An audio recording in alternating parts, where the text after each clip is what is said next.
I'm just talking and ain't nothing coming out. Y'all can't even hear me. How y'all doing today, ladies? Miss Tabby, Miss Dr. Lovely.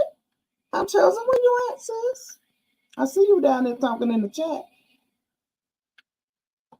What's going on, girl? Get on up here. Y'all, today is Friday, end of the work week. Some, for most, not all. Let's see. We waiting for Sissy to hop her little self right on up here. It's been a while, y'all, since we've been live.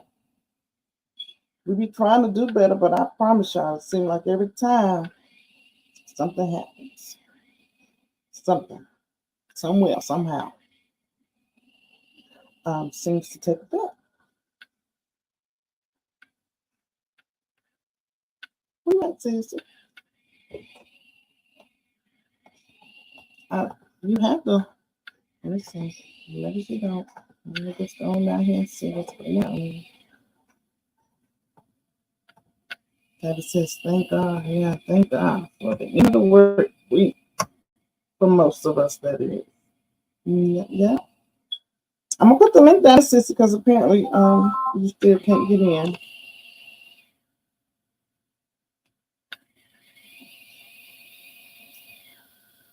Let's see. Let's see. Where you at, sis? What's going on?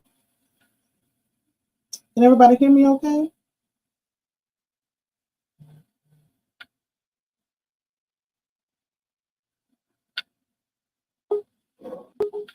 And there she goes. Hey, Sissy. Hey, Hey, girl. chat. What's going on? You got your YouTube still going in the background.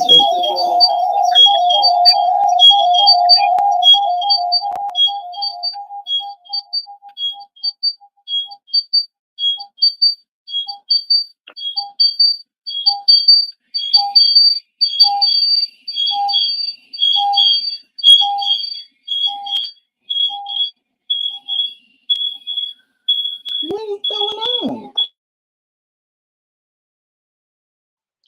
Okay, there we go. It's gone. I don't hear that echo no more, whatever that was. Can you hear me? Now I can't hear you, though.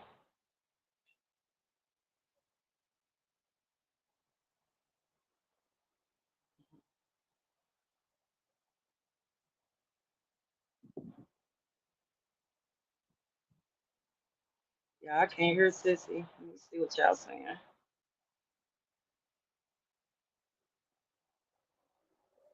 Oh, okay. Sissy says she muted for a second. What's going on, Tabby? Dark and lovely. How y'all ladies doing? Thank you for joining us.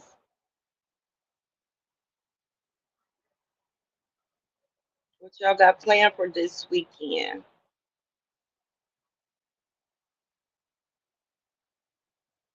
Y'all know I got to flip back and forth with this phone. Okay, Tabby.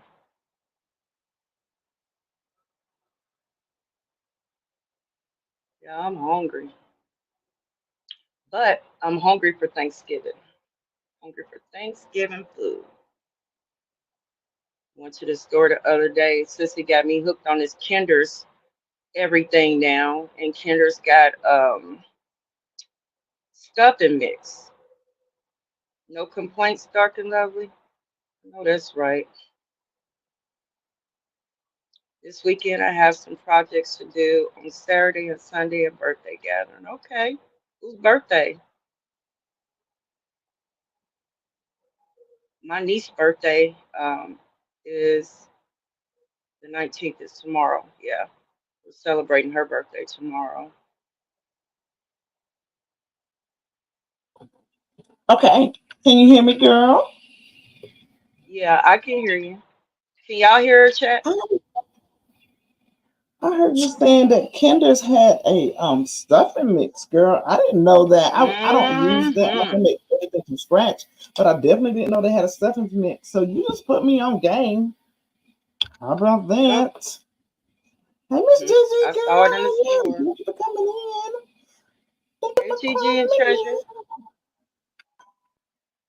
So y'all, look, this is so strange for us going live on a Friday, right?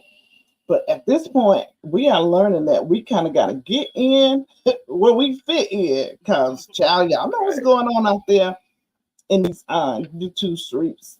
So hopefully it's starting to calm down. I want to say this before we begin our live because many don't know that we do offer memberships now, right? What are our memberships? $2,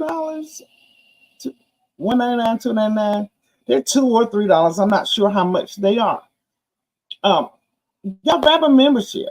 Grab a membership. I don't know how many of you all do or do not know that Chat and Chew has a community pot. And I've seen some things going around on YouTube where some people were in need this past week. Well, over here on Chat and Chew, now it's going to be for our members, but we have something for those in need. Right now, our community pot is a little over $200. And what people put into the pot, that's how we're able to extend a helping hand to help others that are in need. So that's why it's called a community pot. What we're able to do is based off how much comes in. We keep you all aware of what's going in, what's coming out. Um, we may not share so much as to what somebody's individual need was, but trust it will be a need worth it. So y'all take advantage of our memberships, send cash apps to help towards community pot so we can help those where we here learn how to be God's hand extended. Hey Am, how you Hey, boo? Amber. Thank you for coming in, my love. Thank you, thank you, thank you.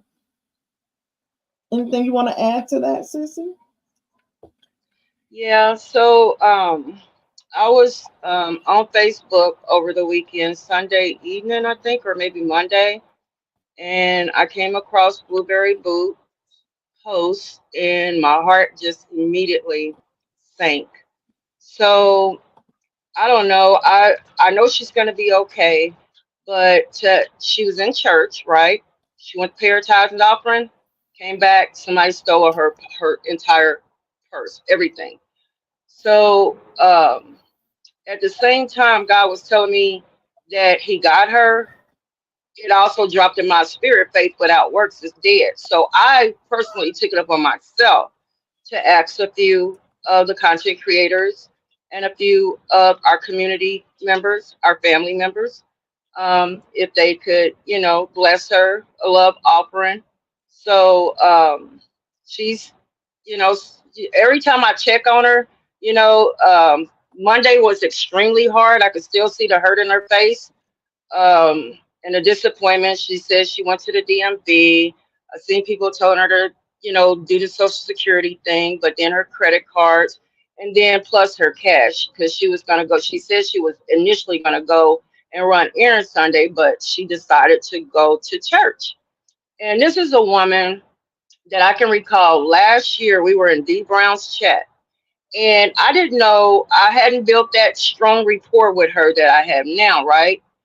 But she thought enough of me. A lot of people know my situation. I haven't worked in the last 4 years, but she thought enough of me, not really knowing anything about me, to bless me. She actually asked me for my mailing address, and she sent me some cute little girly things. I don't know if you remember, it was around the Thanksgiving giveaway thing. She sent me a purse and some jewelry, and I just remember her saying to me that I'm a beautiful soul or beautiful woman, something of that nature. But anyway, I'm just like, wow, this woman, she said she knows she made a good choice because that's her job is to spread love. That was her comment to me. Spread love. And that stuck with me. Spread love. So that's all I'm trying to do is just, you know, pay it forward. You just never know. It doesn't matter if a person works 3 jobs and it seems like they have it going on, to have some of your income that you depend on taken from you, especially in church, I know you got to feel some type of way. So if anybody wants to bless her, I will drop her cash app in our link as well. But that's it, y'all.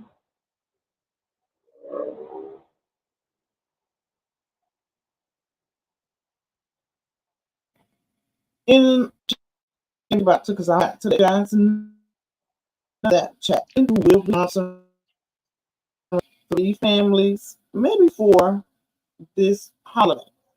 We're gonna do 3 or 4 for Thanksgiving, and then 3 or 4 for Christmas for their holiday meals. And if you are interested or know of someone who's interested, please make sure you guys let us know. Okay, we want to be a gift that keeps on giving to others, so make sure that you let us know. The way that we like to do it is we want to give people what we know they're going to actually use.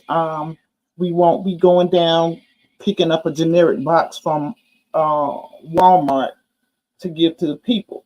Like you get to choose um, from a certain list of the things that you would like. So again, if you or someone you know you think may be interested, make sure to let us know. Okay. And if you want to do it privately, you guys can reach out to me on my Instagram. And if you don't want to be, the business put out there on Front Street. Okay. We're cool with that. We're definitely cool with that. Okay. Hey, Latte. Hey, Latte. How are you, love? Love and blessings to you as well. Amber, I don't know nothing about no membership link. I know you go to Right. the beginning of the page and click on membership. I don't know how to do it. I don't. Am, go get it, Am, and put it in the M. chat because I don't know what. So again, Right. y'all, we got the community wall that helps people in small amount. Right now, y'all, it's small amounts because we don't have a lot of people giving, right? And that's our community wall to help people in times of need. And then we have 3 or 4 families we're going to do for Thanksgiving, as well as 3 or 4 families for Christmas. Okay. And again, if you don't want to be embarrassed or you don't want the people in your business, reach out on the Instagram and you can reach out that way. Okay. All right. Now that we got all that good stuff out the way, y'all saw our topic for today. Hmm. Hey, Black Panther, how are you, my love? Hey, Thank you Black so much. Panther. Right. Today, y'all, we're going to be talking about Little Woody.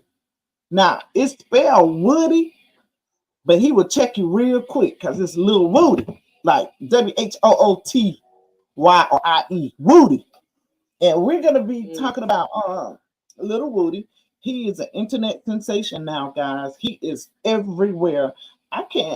There's nowhere that you can go on social media and Woody name does not come up. Okay, he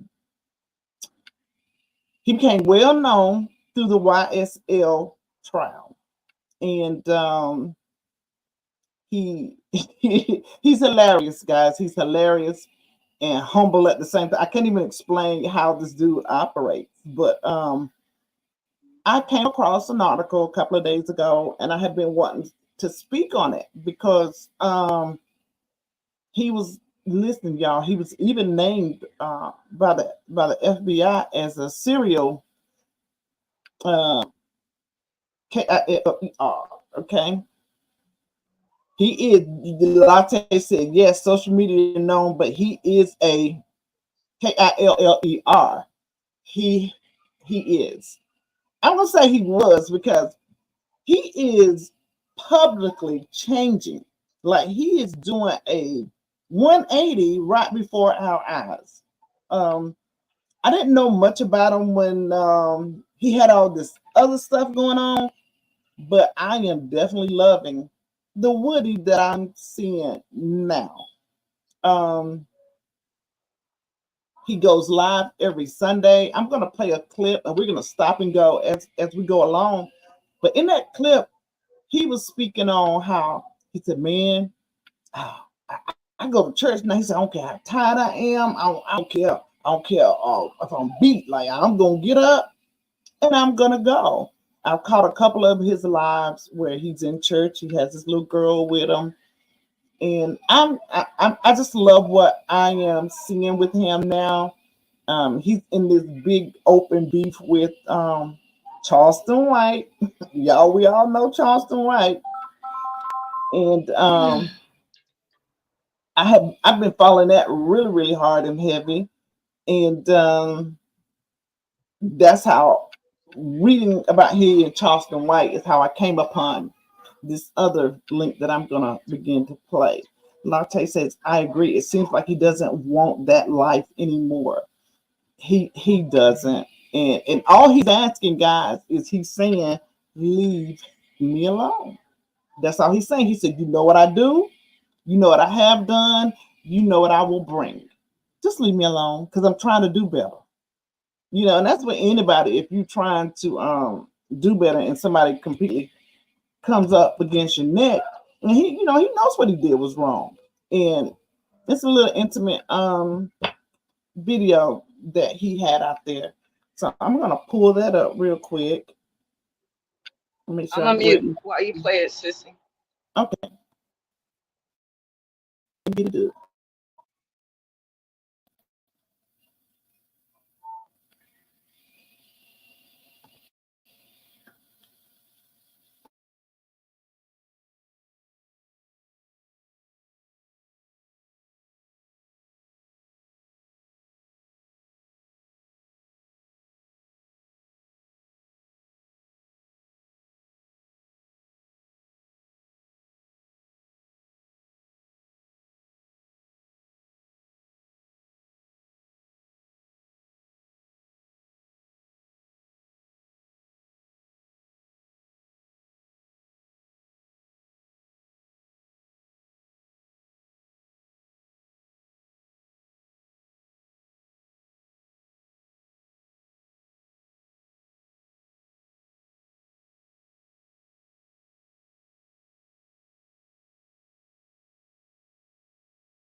Going on, everybody? It's your boy Ryan with Hip Hop Tours of Atlanta, and I got an exclusive with my guy Woody, and it's just a conversation. For sure. What going on, man? Hey man, bless. Bless. Yes. Hey, look, we're gonna jump right into it, bro. What brings you so close to God?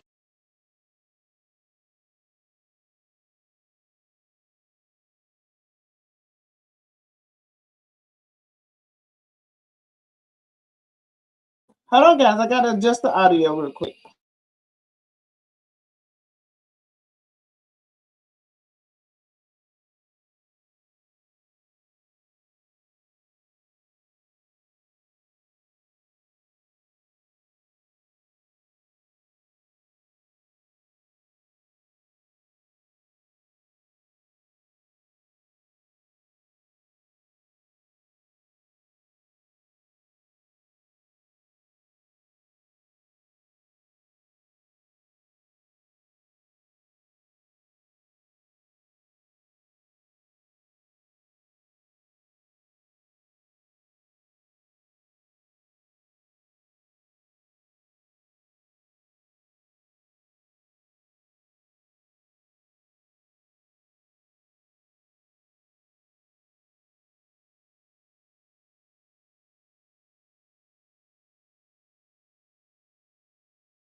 I do not know why there's no audio, so I'm gonna just stream it from a different window.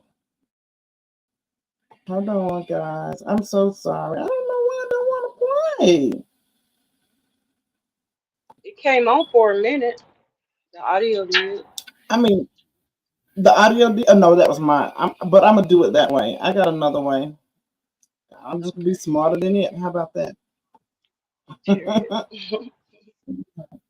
Here we go. This is weird, though. You know, sometimes I don't have no trouble doing it, and other times, social audio. Got that. Um,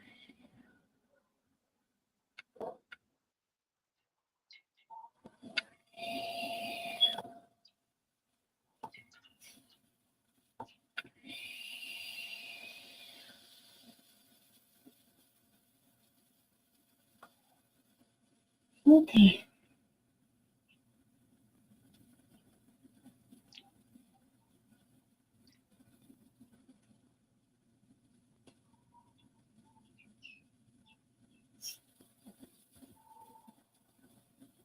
Yeah, thank you for your patience. I don't know. Typically, I can pull this stuff up and have no trouble, but you know, life it does its thing.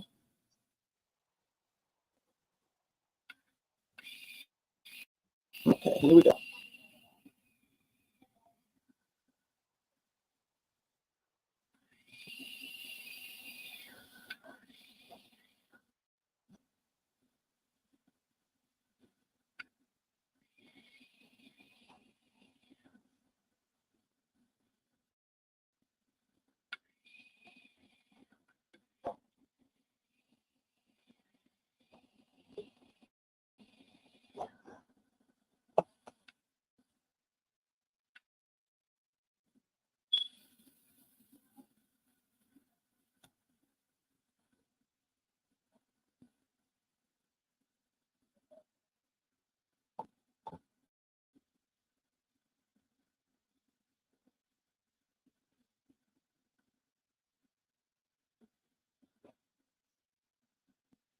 Hello, everybody. It's your boy Ryan with Hip Hop Tours of Atlanta, and I got an exclusive with my guy Woody, and it's just a conversation.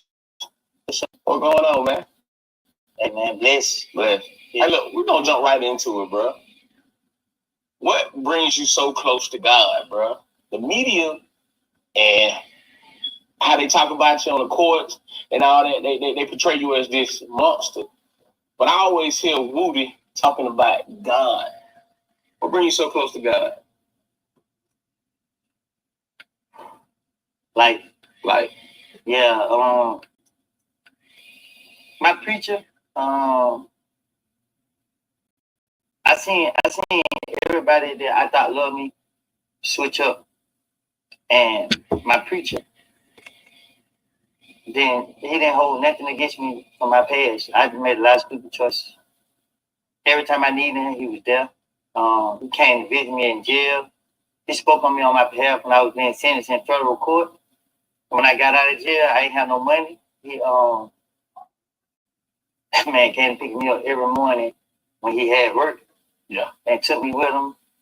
And if it was cutting grass, cutting down trees, or picking up trash, he was doing it and put money in my pocket. We was going to church praying, and he was just spending the time with me. Life, man, life. I seen how serious life can be. right.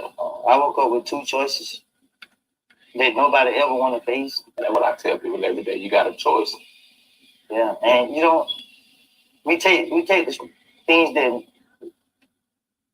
that matter for granted. Right. It's a blessing to wake up in good shape, be able to move around, do what you want to do, eat.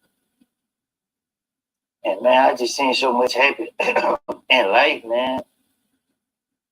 But my preacher not, holding that against me, not judging me, encouraging me, praying for me, and just, knowing that God been with me every step of the way. It's a preacher in the community, Mechanicsville? Yes. Okay. I was raised under him when I wasn't being hard-headed and stupid. Yeah.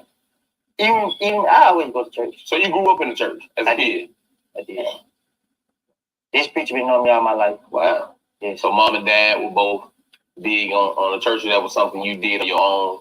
My dad, my dad died in 2001. Okay. My mom, she didn't go to church, but she was a part of the church community. The church community. Yeah, but on Sundays we get on the church bus and we gotta go to church. Right. Even though I didn't like going to church when I was younger, yeah, she made her go. My grandma too. So the Woody that everybody think they know, they really don't know, right? You went to church, but what made you had mom and dad in the house? Elaborate on growing up, mom and dad in the house. Were both of your parents in the house? Nah. Okay. They was in and out. Okay. In and out the house. Not, he been in prison before. We seen him, but the times I remember he was sick. Okay. You feel me? He was I think throat cancer. He had some type of cancer. Okay. And I just remember like he just take the milk, this thing, so he died when I was younger. And basically my mama did what she did. We moved a lot. I started off in Bowen Home on Wilt Circle. Wilt Circle, down there by the playground.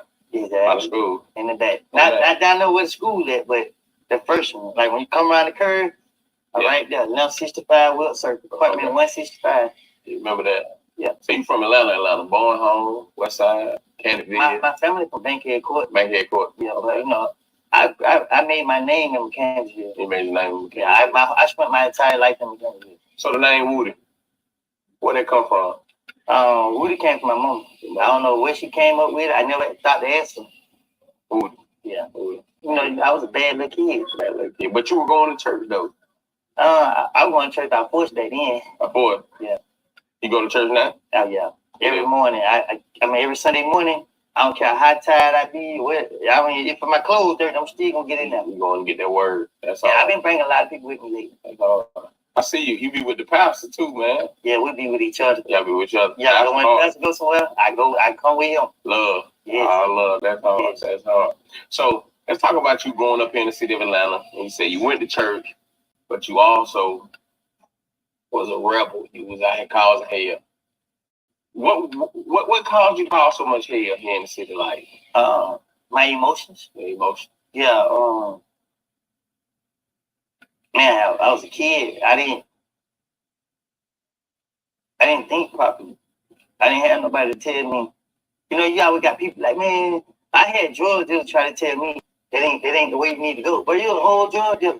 Yeah. How you gonna tell me? Yeah. So everybody who tried to tell me the right things was people that I saw doing the wrong thing. But they were really trying to show you love at the same time. It was. Talking from experience. It was. But I'm the type of person where I was like, you ain't walking it. You can't tell me. So it was like I wouldn't listen to nobody that I didn't feel like they could talk, but they walk. Yeah. Hard head. No, those excuses. I was hard head. Oh yeah. Mm-hmm. Had to pay for it in the long run though. Yeah. Yeah.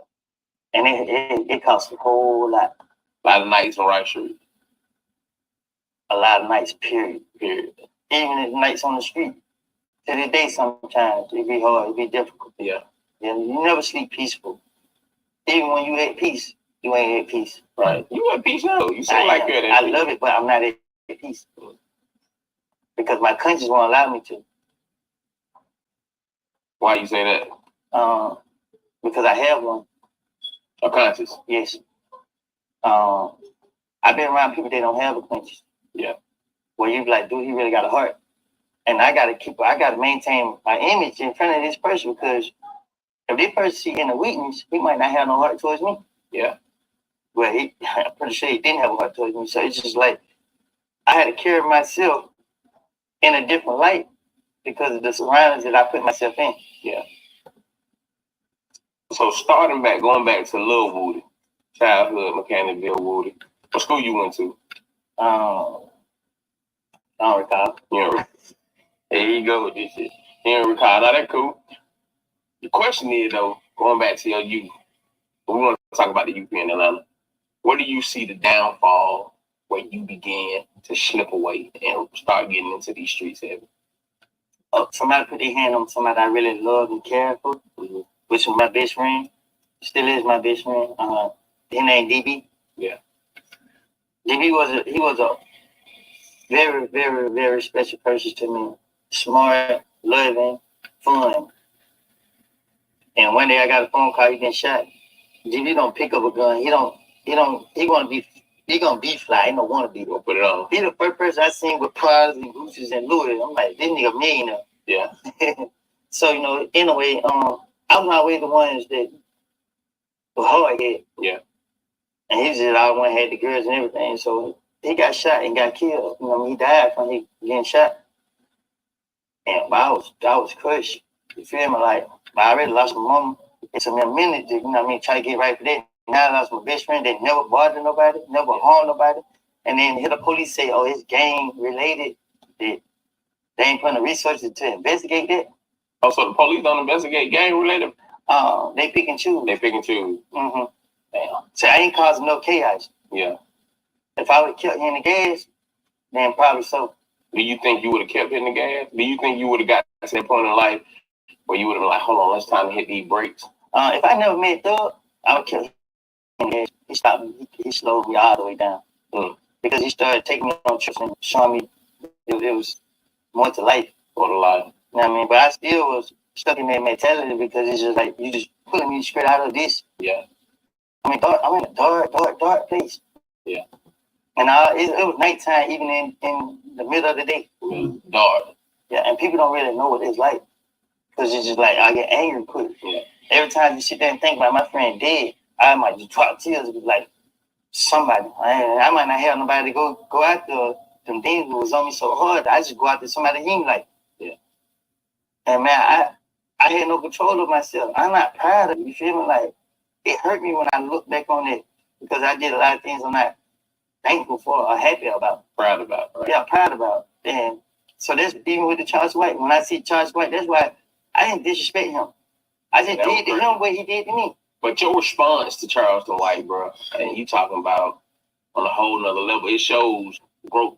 You know what I'm saying? Like, you could have went back at him. You probably could have had something happen to him. You know what I'm saying? But you be tricking yourself off the street. So it shows growth. And so you at that point in your life right now where you hit the brakes before you crash out. Again, Charles White was somebody I highly respect. Yeah. So when I saw him behave the way he was, it hurt it. Yeah. But like, dang, but I respect you. You know what I'm saying? Like, one thing I constantly let it be known, I don't never get into nobody unless they do something to me. Right. So when he did what he did, he gave me the strength that I needed. Because now I got to be able to ignore him. And if I can be able to ignore him, then I can be able to move forward with my life. Right. So when he was started attacking me, I just, every time I see the Charles White video, I skip past. I don't even know what he said. Right. I read the couch, he talk about my mom. Skip past. I expect him to do that. Because like I said, Charles White, right? Yeah. I want to speak on him because it's like this. You talk about you want to help, and I walk in redemption for real. Yeah, I see. And I really was looking for you to help me. Yeah. He didn't know how to take me. When we go places, more people spoke to me. More people embraced me. Yeah. So what he did was, they love him for real. And they don't love me. They hate me. He says in the interview, he says. Yeah. I still watch his interview. Yeah, I saw the interview where he said. As long as he ain't bash me, I watch it. Yeah. So he said, they love him. But he told them people for real, I betrayed Thug. I did all this here. So when you saying that, you say, I play a character, I get on the internet, I ain't never told. You destroy us, bro. Yeah. What you do is at the point you just like, enough is enough, bro. Right. Because you talk about these same rappers, they killing people, but you killing people. Because you getting people, the worst way you hurt somebody is what come out your mouth. Verbal abuse. That hurts more than physically sometimes. Because people's self-esteem and confidence might not be where it need to be. Yeah, definitely. He got away with words. Y'all got away with words for real. With weak people. Yeah. Because those people that going through something right now, they're looking at it. With me, even though I go through what I tell myself, I'm strong. Yeah. I'm strong enough to block it out. What you going through right now? A lot. Just because I smile and carry myself, that don't mean I don't suffer. And you know what I mean? Because everything that happened in my life, that don't mean it just go away because I just push it in the back of my mind. Still there. Both parents gone. We can't talk about death because it's so many. Man, my life is so crazy, right? That the people that have died in my life, they're not just people that I know. Yeah. They're people I'm actually close with. People that I wake up in the morning and ride with in my passenger seat. Yeah. It's so scary to the point I don't even want to get attached to people because I'm afraid I'm gonna lose them. Are they gonna leave me? I mean, I don't want. It's hard for me to find happiness because, like, if I try to be in a relationship, my mind gonna automatically think it's because what I might have. It's because of the attention that I'm getting. I wouldn't feel like it's genuine. So it's like I'm battling with all this stuff in mind, and I'm second guessing everybody. Right. Because months ago, it was just me. Yeah.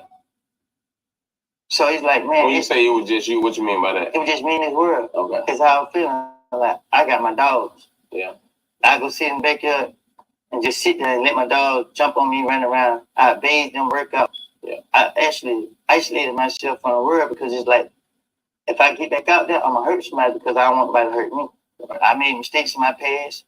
You know what I mean? I got to deal with it. You got any regret? Yeah, I do. I think we all should have regrets. And if you ain't got no regrets, that means you ain't got a conscience. Yeah. Ain't nobody perfect. I mean, when you say, hey, this nigga, when somebody say, oh, he ain't real, he ain't solid, he a street dude, that's stupid.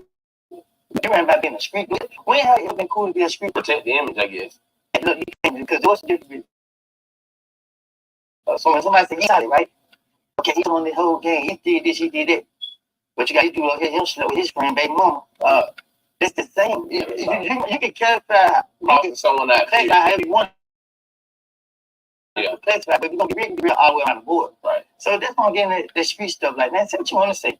Right. When it was time to ride, I ran. Right. 4 wheels. I'm not proud of it. I don't want to make like I'm running and going to it. I want people to know that, hey, I came from it. When it was time to ride, everybody who be right there trying homicide, ain't going to be in that car to go commit no homicide. Yeah. They can be somewhere in the hill about the homicide, so they can go brag about it. Oh, my partner, him did this. Yeah. And I'm not throwing no shots at nobody. Right. I'm just saying how the streets are played. The streets, they're going to go off your height. Yeah.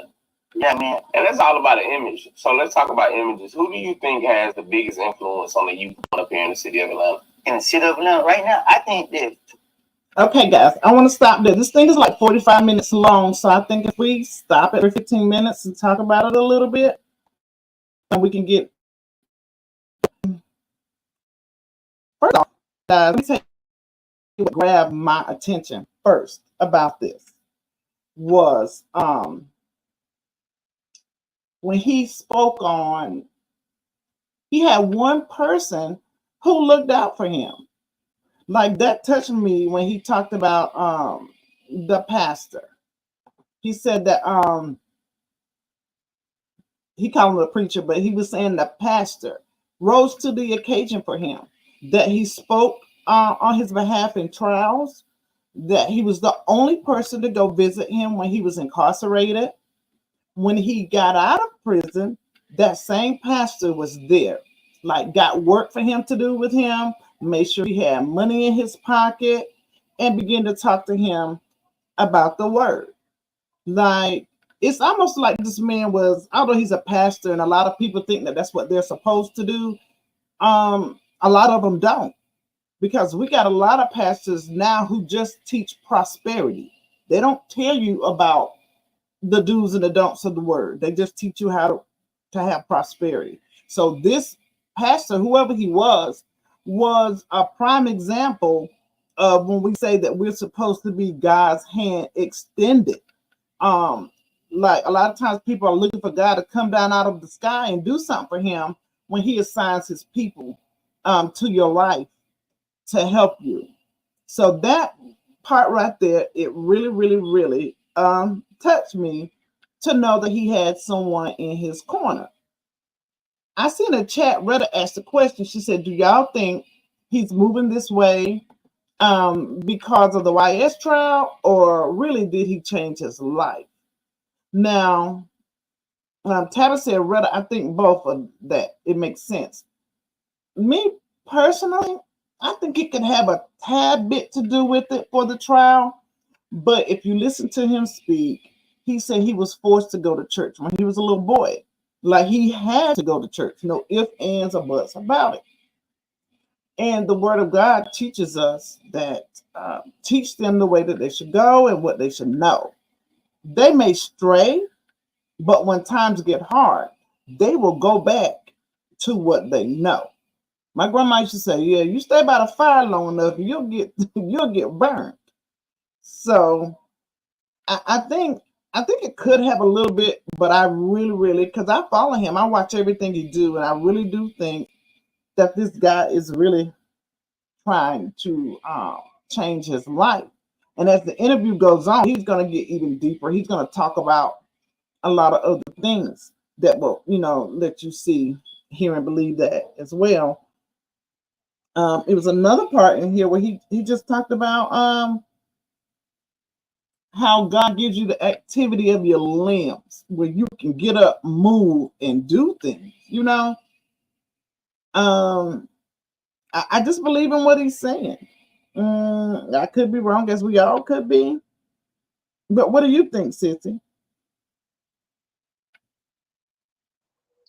I think he's sincere. I think he's sincere. Um, I think he's come to a place where he has a lot of gratitude, and he's looked back probably at his past and his mistakes and God. I think that upbringing in the church, what you were just saying, bring up a child the way that he should go. If he's straight, departs, usually they'll return. I think it's somewhere embedded in his. I think he has a higher calling, honestly. You can kind of tell when somebody is just talking to be talking and to make it sound good. You say, well, it sounds good. You got to walk the walk. I think he's actually walking the walk. You know what I mean? So nobody's perfect. Even if he was to go out and do something that, he did in the past that he's trying to get away from, we can sin over and over again. To repent is to me in that particular moment that you have a made up mind about what you did wrong. You have no intentions whatsoever of committing it again, doing it again, but you can still do it again. But when you told God you were sorry, you wasn't going to do it again, you meant it, like his heart was pure with whatever change or whatever conversation and dialogue he's having with Christ or with God. Um, he means that, So I don't hear any game in it. He might have a little concern about the trial, sure, because he's human, and we all have things like, oh God, just let me get through this, or put this behind me, this part of my life behind me. But I think he's, even no matter the outcome, I think he's made up his mind that he's gonna be okay and that he wants to be a changed man. I think it has a lot of sincerity too, because if you follow Woody, like, you don't know what a lot of times certain things mean, but he know what he feels, right? And based off what he feeling, he'll react to it really quick. And he kind of quick on his feet. He might not have the right terminology for some things, but he definitely know what he's feeling. He know how he thinking, and he talks Right. about the losses in his life a lot. What made him angry? Because if you know anything about him, he definitely is, I'm gonna say was a hitter. Like no ifs, ands, or buts about it. A hitter. They got one thing was somebody was popping off on him with their GUN. He got his baby in his arms and turned around on some pow, pow, pow, pow. Like he just not nothing to play with. He's just simply, I can't find a, he's just simply not nothing to play with at all. Man. He talks about how God has a hedge of protection around him now. He said there's nothing going to happen to him that God doesn't want. And when he's on live, he tell you where he at. He's not hiding. He's not running. I saw Charleston White talking about him before they had the fallout, and he said, "Yeah, ain't nobody messing with Booty. Booty go where he want to go. Ain't nobody calling him no snitch in the street. He respected wherever he go." And as it goes on, you'll see too in here where he's He's doing stuff in his community. Like he's trying to make up, but I don't want to give too much away. He's trying. You can't bring back a person's life that you've taken, but he's definitely trying to help make some changes. If you would, I guess the right thing to say. No, Special K, we really just played the first 15 minutes of it. So I'm gonna go back to that. Does everybody in here even know anything about Woody? Do you know who Woody is or anything about him outside of today? When you first told me initially you wanted to discuss it last week, honey, I had to get the rundown from my daughter. So then I started doing my little research. Yeah. Okay, we're gonna go back into it.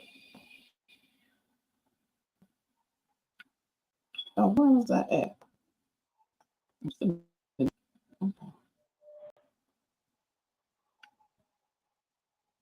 people come together, right? It'll change Atlanta forever. Doug and Luch. I think that when they both come home, the Gud have all the power. Let's say so. When they both come home, if they can show the world, because it's bigger than the community in Atlanta now. If they show the world that they can come together and put their differences behind them, if they have any. Yeah. So I don't know if they got any problems with each other or what. But they can show the world that they can shake each other's hand and give each other a hug and go their own way and get their money. And nothing with that, I think that would change. Have you ever, since you've been on? Hold on, y'all. I'm over here messing up.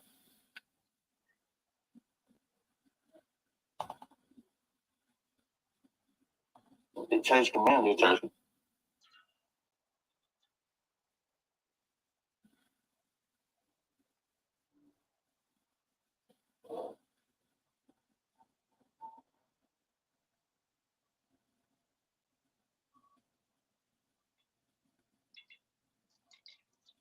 All right. I don't know how I did that.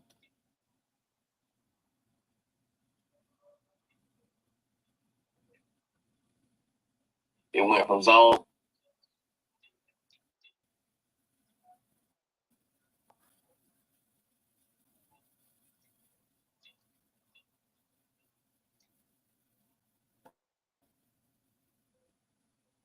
Parts of the United States. And other countries too. But most importantly here in the city of Atlanta. Because they got so much control. We're gonna love each other on every side to see that. Yeah, definitely. We go back to the old Atlanta. Yeah. I talk about the old Atlanta for all these colors. It went from zone, it went from hoods, like neighborhood, yeah, projects when all the projects were still up, and it kind of went from east side, west side, south side, north side. Then you start going to colors. And that ain't really ever been Atlanta's DNA. Like colors, it ain't never been that, bro. They would describe the level. They tried dividing us, right? But we had structures. When you come to the project, right? The structure was good because you had everybody from McCannville. You got OGs in McCannville can tell them what they do. Yeah. Yeah, OGs in Pittsburgh, they can tell them what to do. Right. Summer Hill, Bankhead, One Home, at the Ridge, Four Seas, and just everywhere. So now they like, oh, now they got more structure. We got outsmart them. We got outsmart the police, everybody. Yeah. So how can we break that? Yeah. Well, see, LA like our projects because they got structures. Okay, this block right here. Yeah. They got their OGs. Their OGs got stuff in the block. Atlanta didn't get there. We just got people come here and introduce us to this and that. And we just run with it, take it and run with it. Yeah, to me, I don't get involved with none of those colors. But it's like a lot of folks here in Atlanta. Like you hear folks saying they Grape Street and I'm just throwing out names and shit like, but that's in California. Half of these folks ain't even left the four corners of their neighborhood. You know what I'm saying? This how Atlanta is. You can come from somewhere and claim to be that person. Yeah. They not doing no background check. Yeah. Just show them that you with whatever they with, around you with. Yeah. So this is the thing. When they brought the colors, it opened doors up for people from everywhere of Atlanta. They come be disrespectful in your community. Because that's like, okay, we rock the same color. They right. Oh, they got to pay. So now they terrorize people in your neighborhood. You losing respect from people in your neighborhood because you're allowing this to go on. See, I wasn't going for that. You ain't coming to my neighborhood doing all that. And pushing up in McCain. When I was on that time, I loved my hood. Still love it. You know what I mean? Even though I might not, kick it with a lot of people no more, because I seen that I feel like I was paying to have people around me. Right. What was one of your favorite parts of Atlanta? Atlanta is one of the most culturally influenced cities in the world, if not the most culturally influenced city in the world. We've seen a lot of eras here in Atlanta, you know what I'm saying? From the 90s, the early 2000s to current. What was your favorite, like, part of Atlanta? Now, favorite part of Atlanta? Like, the time frame. But it's going to be my neighborhood. You know, it's like, I love the whole city. But I'm saying, like, what era? Like, in the 90s? Oh, what era? Yeah. Oh, I thought you said area. Okay,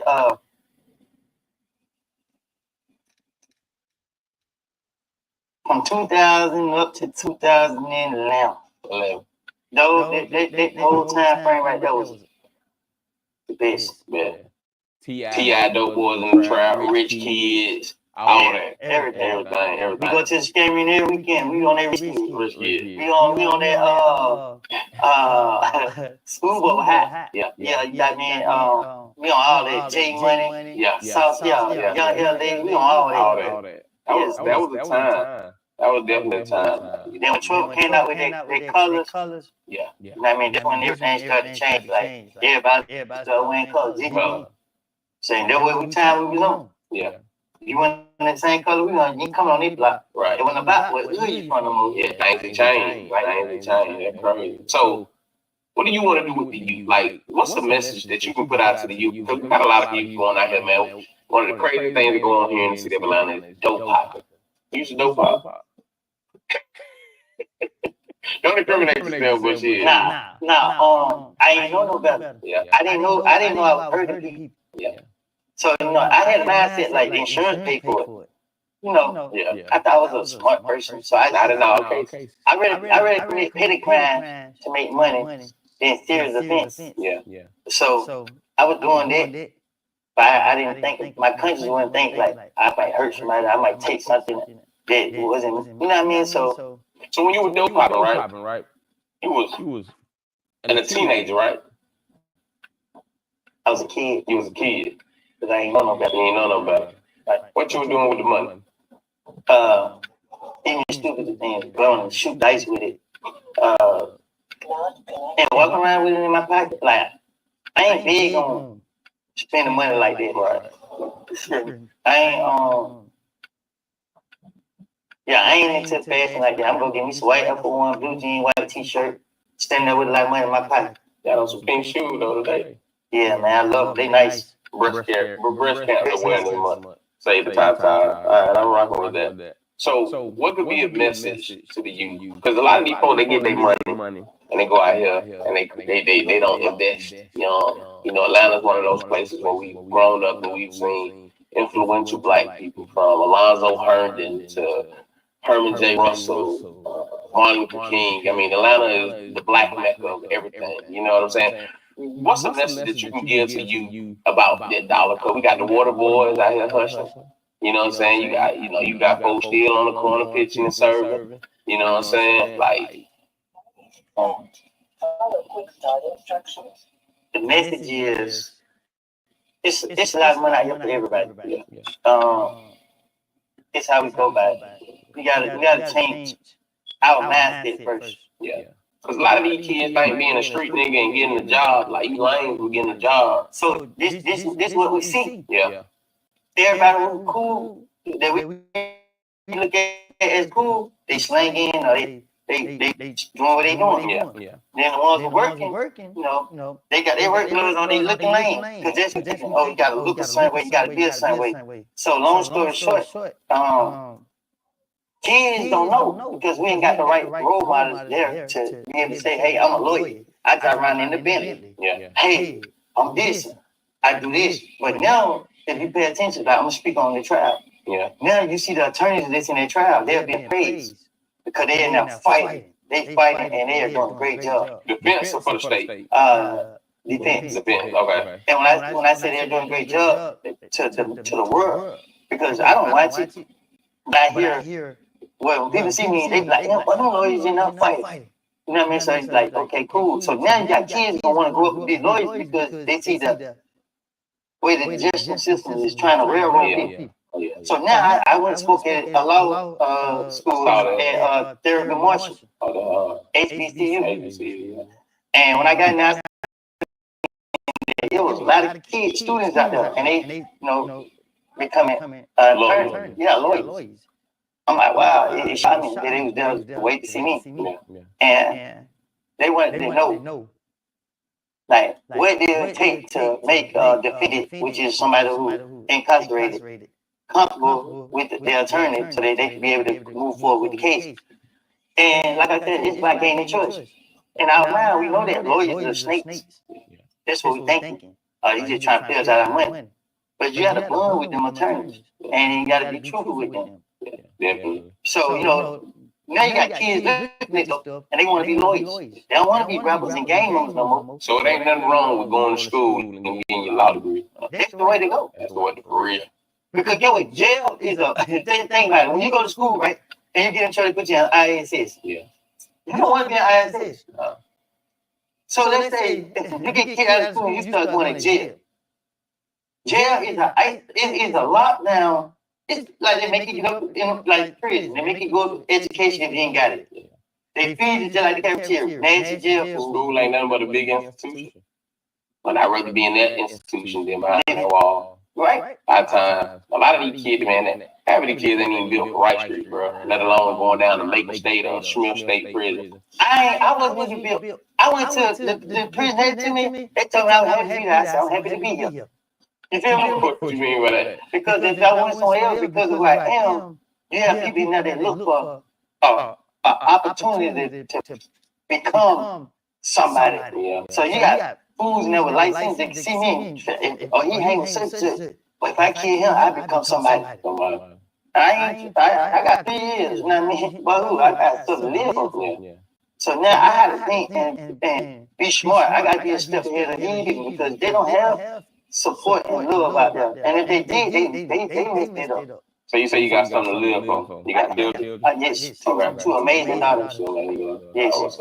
Family man, family oriented. I try to be. I ain't perfect. I'm still working on myself. Nobody is. Don't be simple about that. I have to because I can do more, and I can't just get myself there. They do it like night. I got ways in me that I haven't fully broke yet. Where I hate to feel like somebody trying to tell me what to do or control me. Yeah. And I have that issue so far. But I pray that God give me the strength to get over this. He gonna do it. I know He will. You got his hands on you as older. You know, so I feel like God uses people's past to navigate their future. So let's talk about that. let's talk about Everybody God used in the Bible. Not everybody. Most of the people that were used in the Bible were sinners. Yeah, definitely. Matter of fact, I think everybody in the Bible besides Jesus. I think Jesus, I don't think Jesus committed one sin. But anyway, everybody in the Bible once been criticized for what they done done. Yeah. Everything I did in my life, I'm not proud of it. But I went through the same trials and tribulations as some of the people in the Bible have. And you tell me because of now I don't got closer to God, I got up in a mindset that I understand more now than I ever did. And you think that you're gonna be able to judge me? Because one thing about it, man, ain't nothing like dealing with somebody that already got experience, that went through it. A lot of these dudes talk about snitching and all of that. If you put anybody in my situation, they would not have the outcome that I had. Because it's not for that. People talk that all way. You ain't never been through nothing. Right. Never. Know what I mean? Y'all getting in and let people. I play stupid. Yeah, you always say you gotta play a fool to catch a fool. Wood ain't nobody fool though. Wood ain't nobody fool, man. I'm not gonna be nobody. You can't be not in this Now damn time. I'm so protected now though. I got God all around me. So they can say what they want, act how they want to act. Man, can't get next to me. Ain't worth it. You got too much to lose now, man. Like seeing someone like coming from where you come from, your past, to where you are now, just hearing the growth in you as a man. You know what I'm saying? And even into the response to that Charleston White situation, how you responded to the negativity, like that was just like.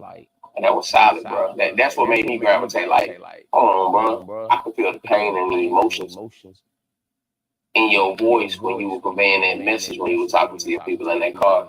And I think that's the side that people need to get to know. You know what's so crazy? Before they start recording, I have just said so much. Yeah. And I really was telling them like, how y'all want to be a part of the team if y'all wasn't filming? Because you can't make it up. It just come. Sometimes I find myself talking and be like, where they came from. Yeah. And I read in the Bible that how God really let the Holy Spirit talk to us. So they're like, when anybody just open their mouth to me, I'm going to listen. Because you never know who's speaking to that person.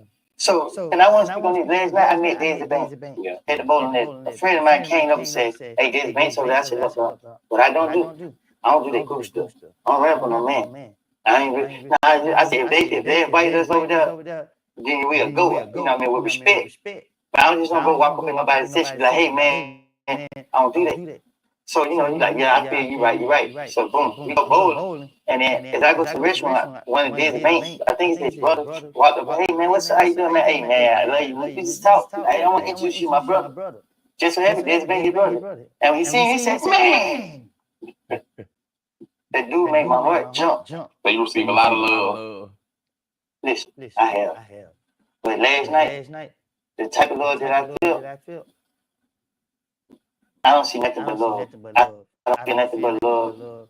Man, I ain't got nothing to give but love. Yeah. When I tell you that man made my heart jump and made me, I had to tell him to his face. I've been around all type of celebrities. I've been around all type of people. Ain't not one soul on earth made me feel how you just made me feel. That man told me, said, you made me laugh. He told me I made him laugh. He said, you is a different kind of person. He said, it's just like, I watch you. Yeah. And this somebody that, listen, I never smile a lot, but mine don't, you know, it is. Yeah. This somebody who make me, you know what I like? I like, Martin. I like, Chris Tucker. Yeah. I like Dave Chappelle. I like Cat Williams. Yeah. I like funny people. I like funny people in real life. You know what I'm saying? Him and that damn DC Young Fly. Yeah. Man, they bring it out. They have it rolling. Yeah. But like I had to tell you, they don't say that about me. Man. Big. Yeah. That's big. Your impact, bro, I feel like it reaches a lot of people. Do you outside of celebrity love, like, do you see that from the people of the community? That's regular 9 to 5 working people, like, man, people are literate. Like, I gotta stop it because it's like I know jealousy lurking. Yeah. I don't want to provoke it. You feel me? But I just want to give out love. Same love I'm gonna give it back to the people. So that's why I go. I mean, I show people, well, maybe y'all want to come, people come. Every time I post, somebody come. They want to take pictures and they want a hug. Yeah. I'm giving hugs out. I give hugs out to anybody. Yeah. You know what I'm saying? Because as much as they hug touching me, it may touch them. They may be going through something that they might not be okay with talking about. Well, sometimes we need them all. I need every last one of them. Yeah. And I be quick giving people. Stop in traffic.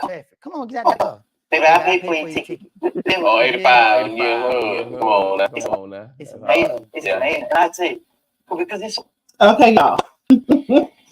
I don't know how anybody who knows anything about this Woody dude cannot be touched by this. Like, just to hear him talk and the humbleness that he has. Like, I'm touched. I don't know about nobody else, but I'm touched by his humbleness, his meekness. You can tell he's a babe in Christ. Right. So he didn't know what it means when he was talking about when he met Desi Banks. He said, my heart jumped. But that's when the spirit leaks, you know? And he didn't know what it was, but he knew the feeling that it gave him. And I just love that. Um, Key points for me out of this part that we just listened to, when he says, the guy asked him, he says, are you a family man? He says, I try. I'm not perfect, but I'm trying. You know, he says, I got a lot of things that I got to work on. But he's willing to do it, guys. He's willing to do what he needs to do to get where he needs to be. Special K said, I was touched by his life on the witness stand. Absolutely.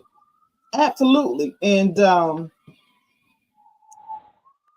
guy Ryan that's interviewing him, he said he jumped on board and became a fan doing the Charleston White thing as well. Like, I knew a little bit about him. I followed the trial a little bit, but it was something about how he began to handle Charleston White that made me say, hold on, wait a minute, what's going on? And I started to do more research and find out a little bit more about him, y'all. This guy went from being, he was considered a serial Killer to the FBI, right? But now he's going to colleges. Did y'all hear that? They want to hear what he got to say. It's almost like he's a case study. You get it? It's like he's a case study. Now he went from being this to that. I'm not from Atlanta, and I don't know a lot about Atlanta. I saw somebody put in the chat a few minutes ago how Atlanta has changed so much. I've been to Atlanta a few times, but I don't know nothing about the hood. I got a cousin who grew up in the hood and all of that, and she can tell you about it up and down.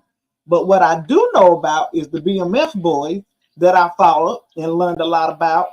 Big Meech got out of prison as of yesterday, and he was very instrumental in a lot of those things that were brought to Atlanta.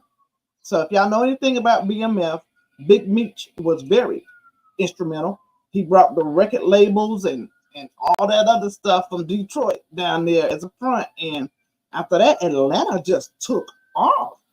I think it was said that this guy would go spend $1 million in the strip club in a night. But anyway, I don't want to get off topic with that. But let me read this comment I saw. I was touched by his life. Witnessing school was built for the pipeline to prison at work too. It's smart to learn the law, protect yourself, and then teach others. Make it yours. Black Panther. School was built for the pipeline, and a lot of people we did a live months ago about that movie documentary called 13. And a lot of people don't know why schools were built. They don't know that it was to control and institutionalize, but that's a whole nother live in itself also. Special Case says, and Woody was one of the pow in Rich Homie Quan dad's barbershop. Yeah, I think his dad was left in the hospital for a good little minute about that. Black Panther says, get that bag. Special Case says, Freakin' Meat was started in ATL by Big Meech. You better say it. Big Meech, he was released. He was released from prison yesterday. Just yesterday. I said, wow. Hey, Andrea. I'm gonna go back to what Retta asked earlier. She said, did we think he was doing it because of the trial, or was he really meaning it? And as you listen, hi Spicy and Andrea, as you listen to him speak, he's just not saying things like this. Dude is really learning the word of God. Like, he's learning this stuff. He talked about how God used sinners. And y'all do know that everybody God used in the Bible was doing something wrong. God picked no perfect person. He did not pick or choose anybody who was not in the middle of some mess.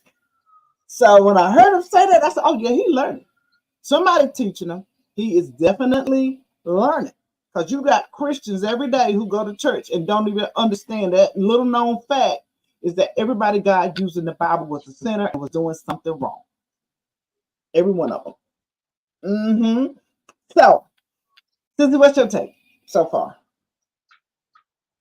I'm with you. We here. Yeah, I mean, I just get chills watching the young man. Like, I do. He has a good word to give back to the community, to the little young boys. He said, go be a lawyer. You want to beef? Go beef in the courtroom. Because out here on the street, Right. where is at? Because, Yep. we all attracted to drama. And what he's saying is, hey, it's the same thing in the courtroom as you beat them out here. It's legal to do it, though. It's just kind of legal to do it. You know, So, the yeah. only thing, there's one thing listening to him that I wonder about. Usually, people who are quick to spaz out, they have so much rage. Um, I wonder if, as a child, he was done, you know, Uh, as a things like that come to mind when there's so much anger there from a man. Like women, you can blame it on the hormones, you can blame it on a lot of different things. But for men, especially if you've been around other men your whole life and the OGs and we just something about the colors, how they brought it from one state to Atlanta. What state they say? LA. LA, they taught you what it was, but in Atlanta, they just kind of like just dropped it on them and you just kind of went with the flow. You didn't really have to show yourself approved. How versus I'm gathering he's saying like in LA there was a script you had to follow, but they kind of did their own script when it moved to Atlanta. But just his past, like to walk around and to be able to just pow pow at the drop of a dime, you know, like to I not don't, have to I have don't zero tolerance for BS, like yes. zero. Most of us have a little bit of tolerance, but he had none at all. If you study and learn about him, I don't know if he's gonna speak on it in this interview or not, but he talks about being raised in a 2-bedroom apartment or home. It had to be an apartment, 2 bedrooms with 10. It was 10 of them and their mom. Mm, So you could only imagine. And then it was a trap house. So that kind of tells you where the okay. animosity came from, with it being 10 children, just mom, dad in and out of jail. Um, he talked about Yeah. the losses. His losses were great. Like his mom died unexpectedly. His dad had cancer, but didn't die from it. He got thrown out of the window of a car. He was expecting one Mm, thing and it ended up tragically happening another way. So as a child, when you have those kind of deaths upon you over and over, and fast and unexplained, right. that's where his no tolerance for BS comes from. To have Gotcha. loved ones snatched away from you at the drop of a dime. Mm-hmm. He spoke on his best friend being unalived uh, unexpectedly.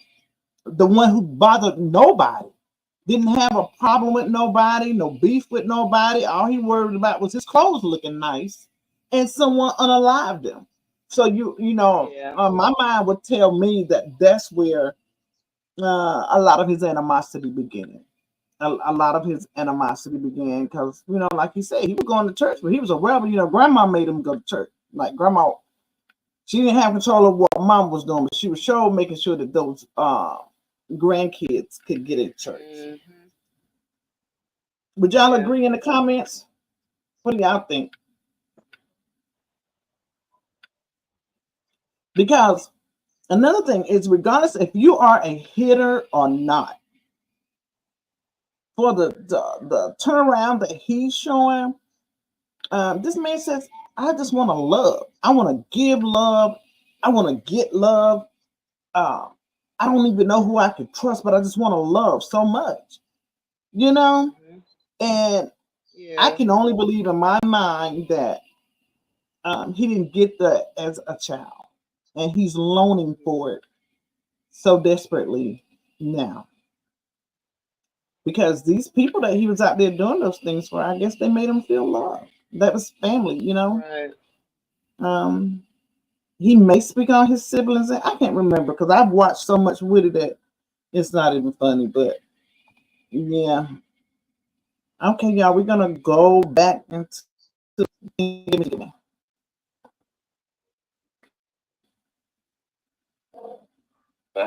amazing. And I tell you, because there's so many hurting people in this world. Just you just walking, you just see somebody walking. I know you don't know me, and it may be strange, but hey, I need a hug. You like you may need a hug. You know what I mean? It's so weird now because if you try to do that thing, people get scared. But we just need to start loving on each other. No matter what race you are. Like the petty. Love. Man, me and Cuz went to Ohio, South Carolina, right? We went on a road trip. Yeah. And we out there vibing. Now, somebody tell Cuz, L gang, love. I said, they recognize you. Because you're spreading the message. Yeah. People try to criticize him. Oh, he ain't nothing. But he doing what most people ain't. He introducing people to God. Shit. He in the switcher too. He ain't in no big fans. He not really little boy with these switches. Yeah. He going like that, man, I don't care about all that, man. Yeah. Throw it up. Yeah, throw it up. I said, oh, make a preacher, man. And he getting to do it too. Because he got heart. He got heart. He got heart. He's a man of God. Yeah. He love God. Yeah. No matter what choice he made, we still him. Yeah. I'd be like, how you gonna talk about somebody you seeing it right now? Yeah. You feel me? So your sin ain't no better than my sin. No, son, sin is greater than the other. Right. Yeah. That's real. He going around saying, hey man, love God. You ain't. Yeah. So who going to hell? That's real. Then folks talking about the man. Yeah, man. But hey man, I appreciate him coming in my life. He bring me everybody that she helped me get strength and push me closer to God. Man, it's crazy how the world and the universe works, right? It's not crazy. It's very unique, very unique. I like that perspective on it. The world is very unique and how God works, even how we met, you know what I'm saying? And we working right now like completely unorthodox, if you would. Like, this is crazy, you know. So with the love that you receive, do you receive negative pushback? Like folks come up to you, you a snitch, you a rat, like anybody push them buttons or try to go viral off of you. No. And I appreciate the world not trying it. When people see me, it's all love. It's all love. Even if it's somebody who may feel more, they keep pushing. Yeah. And I keep pushing. But one kid tried it. He saw me, put the camera on, but I watch my surroundings. I came from these. So as you see, I'm like, it's on the side, and he said, yeah, come on with that phone, homeboy. You feel me? Oh, you got that? Yeah, because it's like, he ain't taking shit, did he? I gave it back. I just wanted the video out of there because it's like, don't play with me. Y'all want to go viral, like, bro, this is real life that I live, bro. Yeah. Y'all playing. You feel me? Y'all trying to provoke me. Clout is poison, man. Yeah. You want clout when you run to me and then you look stupid. Yeah. So what I did was I got up in their face. Hey man, delete that video. Hey look, you ain't YouTube tricky. You see, I'm entertaining females. Yeah. I ain't gonna hurt females. Yeah.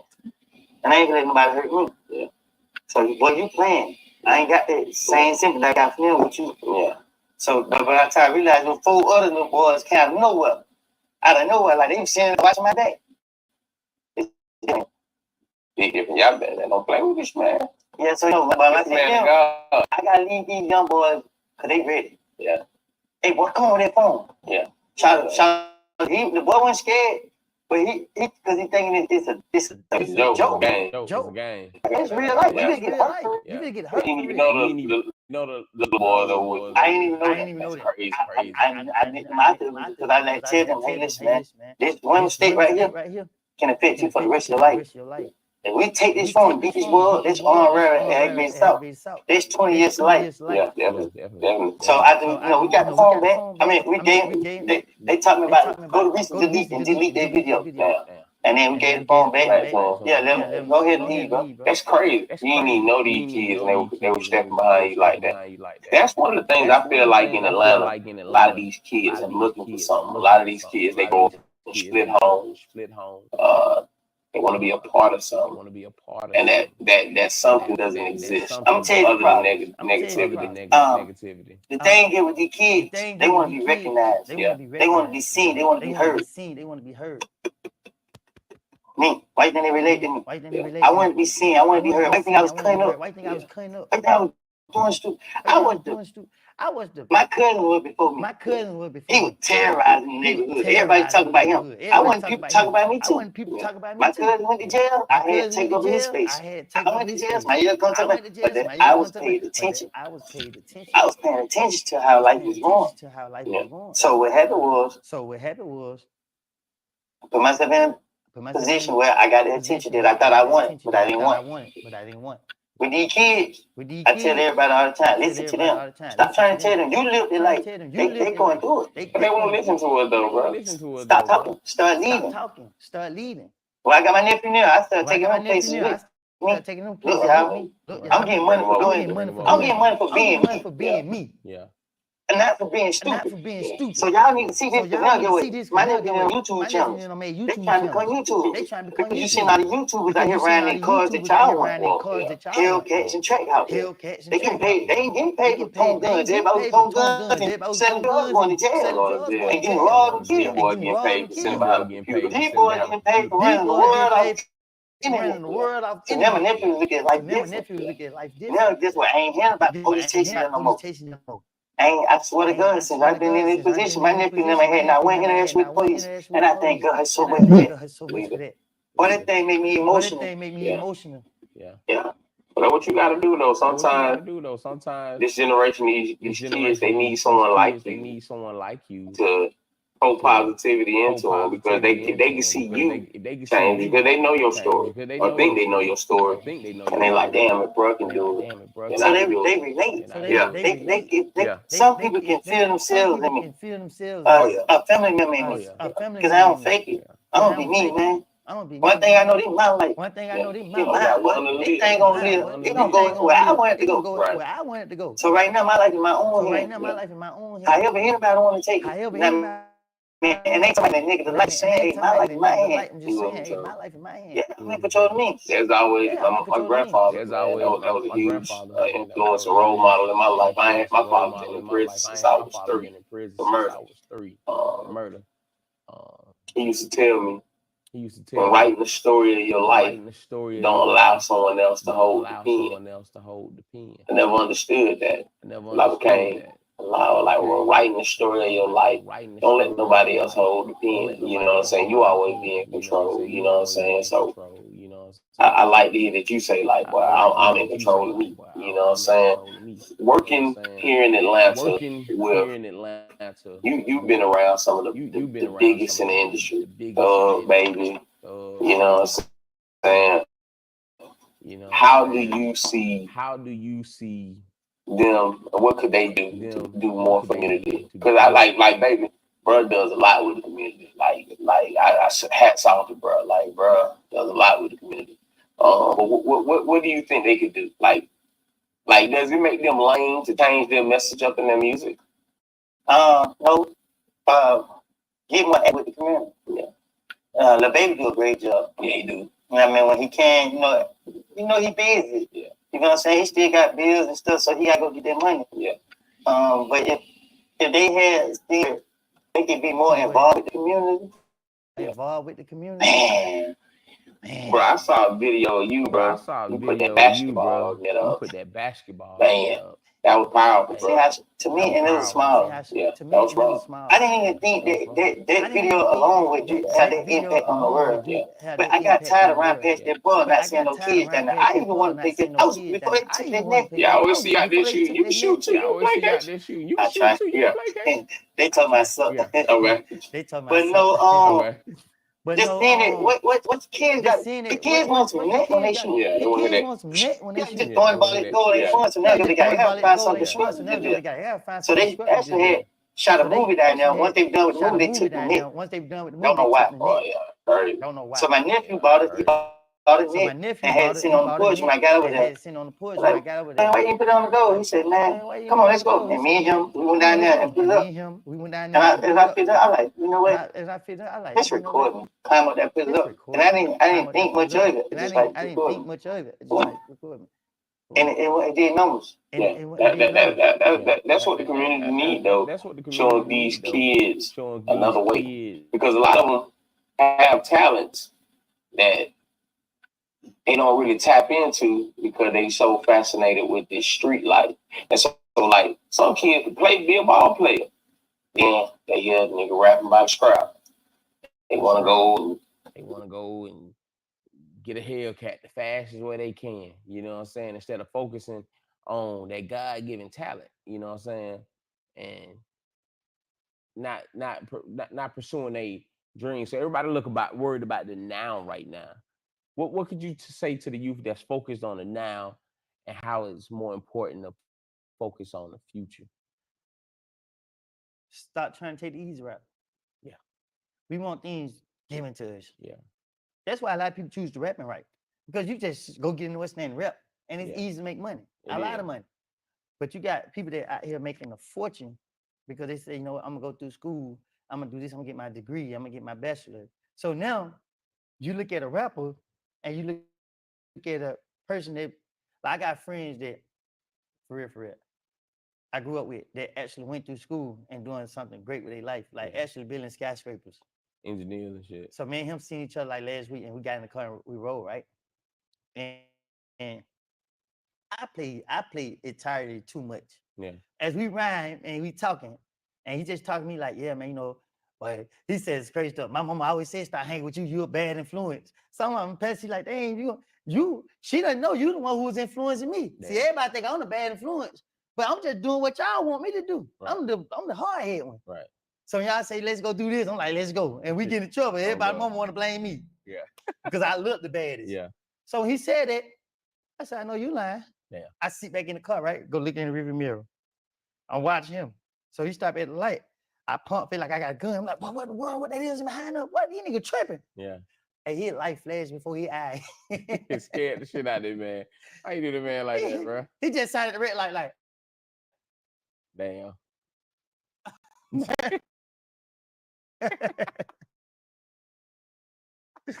But I had to do that because it's like, go do this. You're right. So you know what I mean? When I did that, he was like, I gotta get away from him. But you ain't even on that shit for real like that. Right. But you had so you definitely had positive role models growing up in your life and shit like that, right?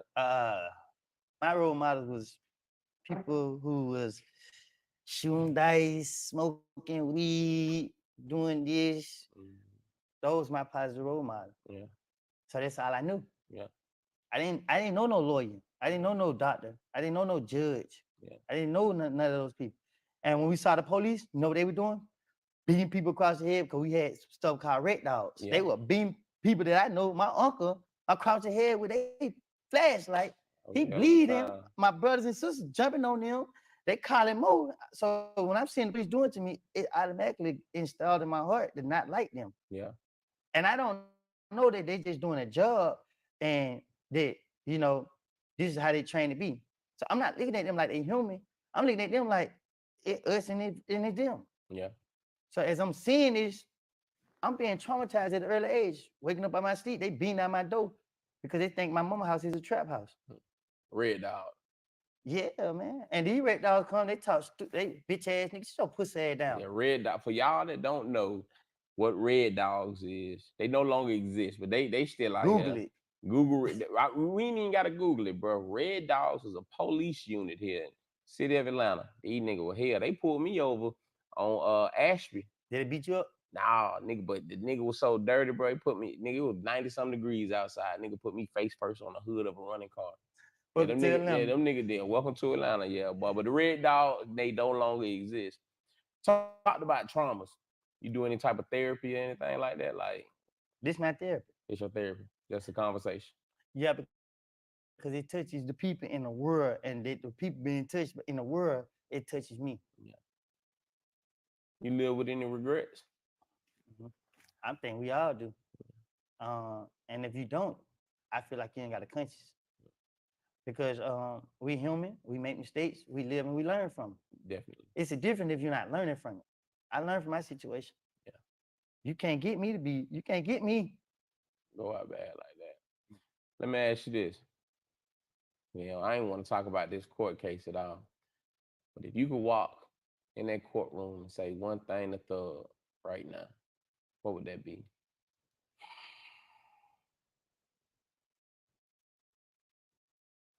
I'm sorry. What you sorry for?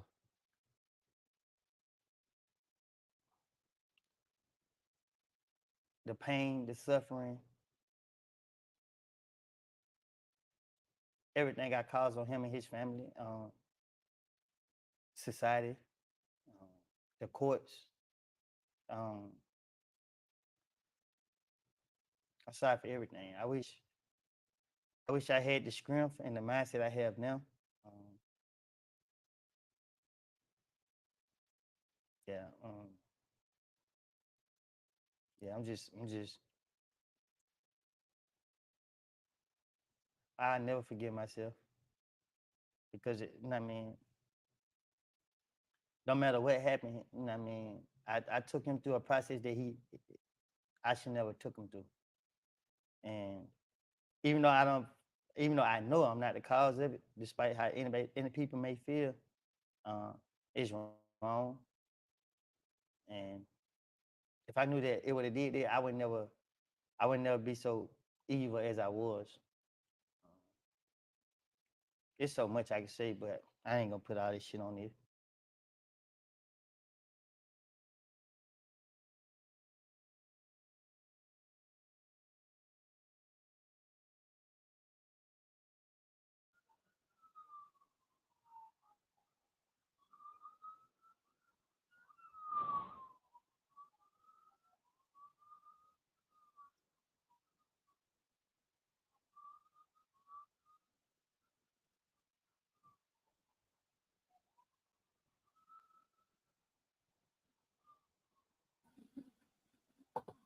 All right, y'all.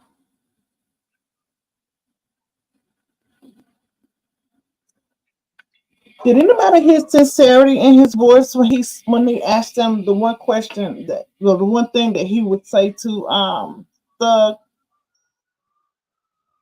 if he could say something to him right now? Did y'all pay attention to that? He went from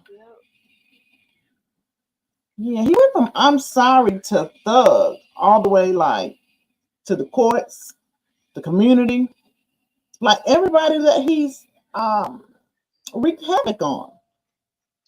He's like, I'm sorry. And you gotta watch his body language as well while he was saying it. Like his head was low, his shoulders were down. That man was genuinely sorry. Then it said, shaking my head, I have to watch this entire case. Look like he's really genuine. I've been following him, and I think that he is. Listen, it was two things that man said. He said, clout is poisonous.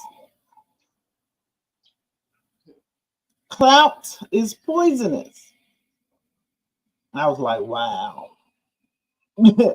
Chew on that. And then when they was talking to him about the little boys in the community and everything, you know, he was saying that Ryan said, hey, they don't listen. He said, quit talking and start leading by example. Like, they're not going to listen. You have to show them because they're not going to listen. He says he made reference to his nephews, how they're making YouTube channels now. He says they don't want to be in the street anymore. That man claps his hands together. Y'all, he hit him with that, put his hands together, and he was like, I thank God for that. But it wasn't what he said so much. I thank God for that. But it was a trembling in his voice. He got so emotional. He got so emotional. He was so, yeah, it touched me. And maybe I'm a different kind of people, but it touched me. I was like, oh, wow. Wow. And it did something to me. I follow Woody. You definitely gonna get the word on Sunday morning because he going to church. He didn't lie about that. He gonna go to church. He spends a lot of time with his daughter. Charleston White came to before they had to fall out. When Charleston White came to Atlanta, he took that man out with him and his kids. Like he did a lot of family stuff, a lot of family time, and it was just a lot to take away from the live about redemption. Because see, people can tell you guys that they are sorry. Hey, my two, yeah, that's your boy Woody, girl. Y'all, my two, she like Woody too. Hey, my 2 cents. People tell you they sorry and don't bit more mean it than the Man on the moon. They don't believe it. They don't believe it worth a helping.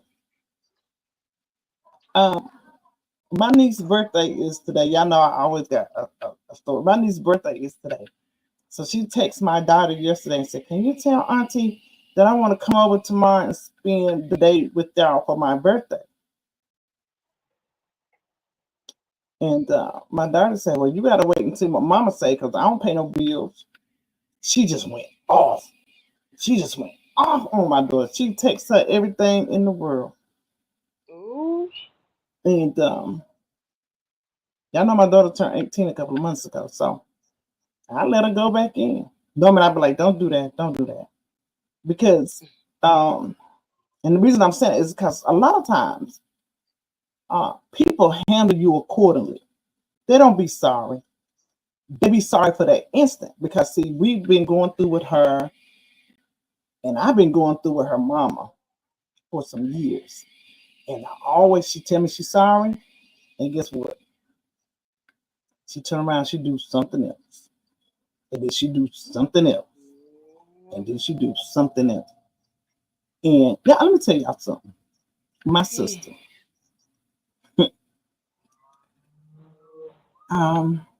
Sissy know what my sister look like. I think Amber might know what my sister look like. But we look alike. We look alike. And she's on drugs. She's been on drugs for probably close to 40 years. Okay. And she was using my identity. And she had been using it for years, y'all. And I did not know. I had no clue whatsoever that my sister had been using my identity. I done traveled the world. I have a passport. I done been everywhere, seen everything. And I did not know that there was a warrant for my arrest. So anyway, if you know anything about identity theft, try proving to them who you are. Try proving to them who you are. So I'm saying, no, this is me. I don't know what you're talking about. And they was like, oh man, we're gonna have to take you downtown until we can figure out who you are. What? But nonetheless, y'all, it got worked out. And it was my sister. My sister say, first she'll lie about it and say it won't hurt and so on. So, but when I go, she was like, it wasn't me. I promise you it wasn't me. I don't know who it was. So when I go back to the state of South Carolina, which is just a state over, I've never lived in South Carolina. She had an ID in my name in South Carolina, so on and so forth. But anyway, I went to South Carolina. They pulled the record up, showed me the picture. The lady at first like, oh, that might be you. Then she looked so much. She said, oh, I can tell it's not you, but it looked like us. Now, mind you, I don't let my sister get away with murder over and over and over because she would always say, I'm sorry. It's my habits, or, it was always something. And I would forgive her and go back on to deal with her again. I stayed mad, but I couldn't stay mad long, so on and so forth. And I had to learn, y'all, to just quit accepting her apologies because she wasn't sorry. She was just sorry she got caught or sorry that she had to deal with it, explaining it, things like that. So everybody don't be sorry. Everybody don't be sorry. And I would continue to forgive her over and over and over. But I think that was kind of the last draw for me when I found out that she was using my name, making purchases, and different things. And I went for about maybe 6 or 7 years and I didn't deal with my sister. Y'all hear me say a lot about not dealing with my sister. So that's part of the reason why. And I didn't speak to her for a few years, y'all. So some years go by, my mama passed away. My dad gets sick. I take her, love her up, bring her back into the fold. Bam! She hit me with something else. So I'm over it now. I've just learned that everybody is not sorry. Everybody's not sorry. But when I heard that young man say he was sorry, I believe that he was sorry. Then he said, one of my sisters did that to me, and I'm still going through stuff till this day. Just so she don't get in trouble. We ain't talk. And that was another thing. Like, I held back a lot, Danny, because they done you wrong. My thing was I could be in trouble. I'm supposed to spare you from me. But once I could prove that it wasn't me, y'all, that was hell, showing that it wasn't me, okay? But once I could prove that it wasn't me, then I started kind of moving sideways around the situation to kind of keep her out of trouble too. And it's hard. It is, because when it's your family, man, that's a whole other kind of foolishness. But yeah, Danny, so you know exactly what I'm talking about. Yeah, but I just don't take people sorry so well. I've said numerous times that I have a hard time with people's apologies, and that's part of the reason why. Part of the reason why. Part of the reason why. Because they were felony charges. Boo. What? That's how you found out trying to make a purchase? Yeah, my sister, child. So, in other words, everybody say they sorry ain't sorry. They just sorry for now, and if they think they can get you again, guess what they're gonna do? They will. Get you. They'll get you again, just as sure as they think they can. Just as sure as they think they can get you, they'll get you. Then say in 3 years.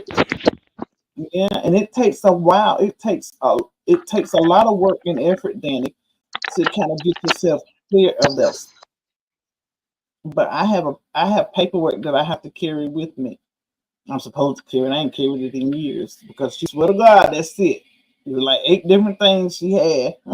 She swear to God that was it. But if anything ever comes up, I keep a copy of it in my phone. But yeah. I want to ask Danny. Go ahead. Go ahead. I was gonna ask Danny, is this particular family member, does she have any like addictions, drug addictions? Because it's usually a family member that suffers from addiction of some sort, or a loved one that would do that, because they're not in control. They just lose total control. All consciousness be gone. Okay, they don't think about you now. That's one thing. They definitely thinking about what they need at that moment. No, and nothing else. Mm-hmm. They ain't thinking about nothing else. Nobody but them. But back on the topic, Rudy, I think he's been redeemed. I ain't gonna say redeemed and washed in the blood of the Lamb, but he's definitely on his way. He knows and understands what he did. Has a lot of consequences. I saw maybe it was Black Panther. Oh, it's up here. She said, Miss White, he's paying his debt. The man said he's not at peace. When he goes to see the king, he wants to be allowed into heaven gate. I know he knows God's now speaking to the youth the right way. I believe that too. I believe he really wants to be forgiven. He says he can't forgive himself. And other videos I watched of him, somebody asked him, like, what did you deal with? He was like, he turned his head real fast. He was like, I deal with a lot. I got a lot going on, because they, a lot of people think if you got money, then you don't have problems and things like that, because everywhere he go, he has stacks and stacks and stacks of money. Like, he's making money. I think it's don't quote me, but it's over $10,000 an interview right now that he makes. And I guess his point making was, no matter how much money he makes, he's still carrying around all the stuff that he's done, went, and been through, and he talks about how he knows other people need love, and because he needs love, it's what he's willing to give. And y'all know what Mr. Mike say all the time: the thing you need the most is what you need to be willing to give away. I say that so much that it ain't even funny. I be like, the thing you need the most is what you need to be willing to give away. He said he'll get a hug. He'll stop a car on the highway, give him a hug, and he'll be like, I'll pay for your ticket just to get a hug from somebody. He loves those that's loving him back, who's pushing him on. If you ever go into one of his lives, man, the love that they give that man when he go live, it's amazing. Everybody on this earth ain't mean. Everybody on this earth ain't here to take people out and belittle them, because he gets a crazy amount of love when he go live. The man went live. He went fishing. He told the people, he said, I'm doing everything I said I was going to do when I get out. He went fishing. He get thousands and thousands of people in his life at one time, like nothing. He a 10K view hitter at the lowest.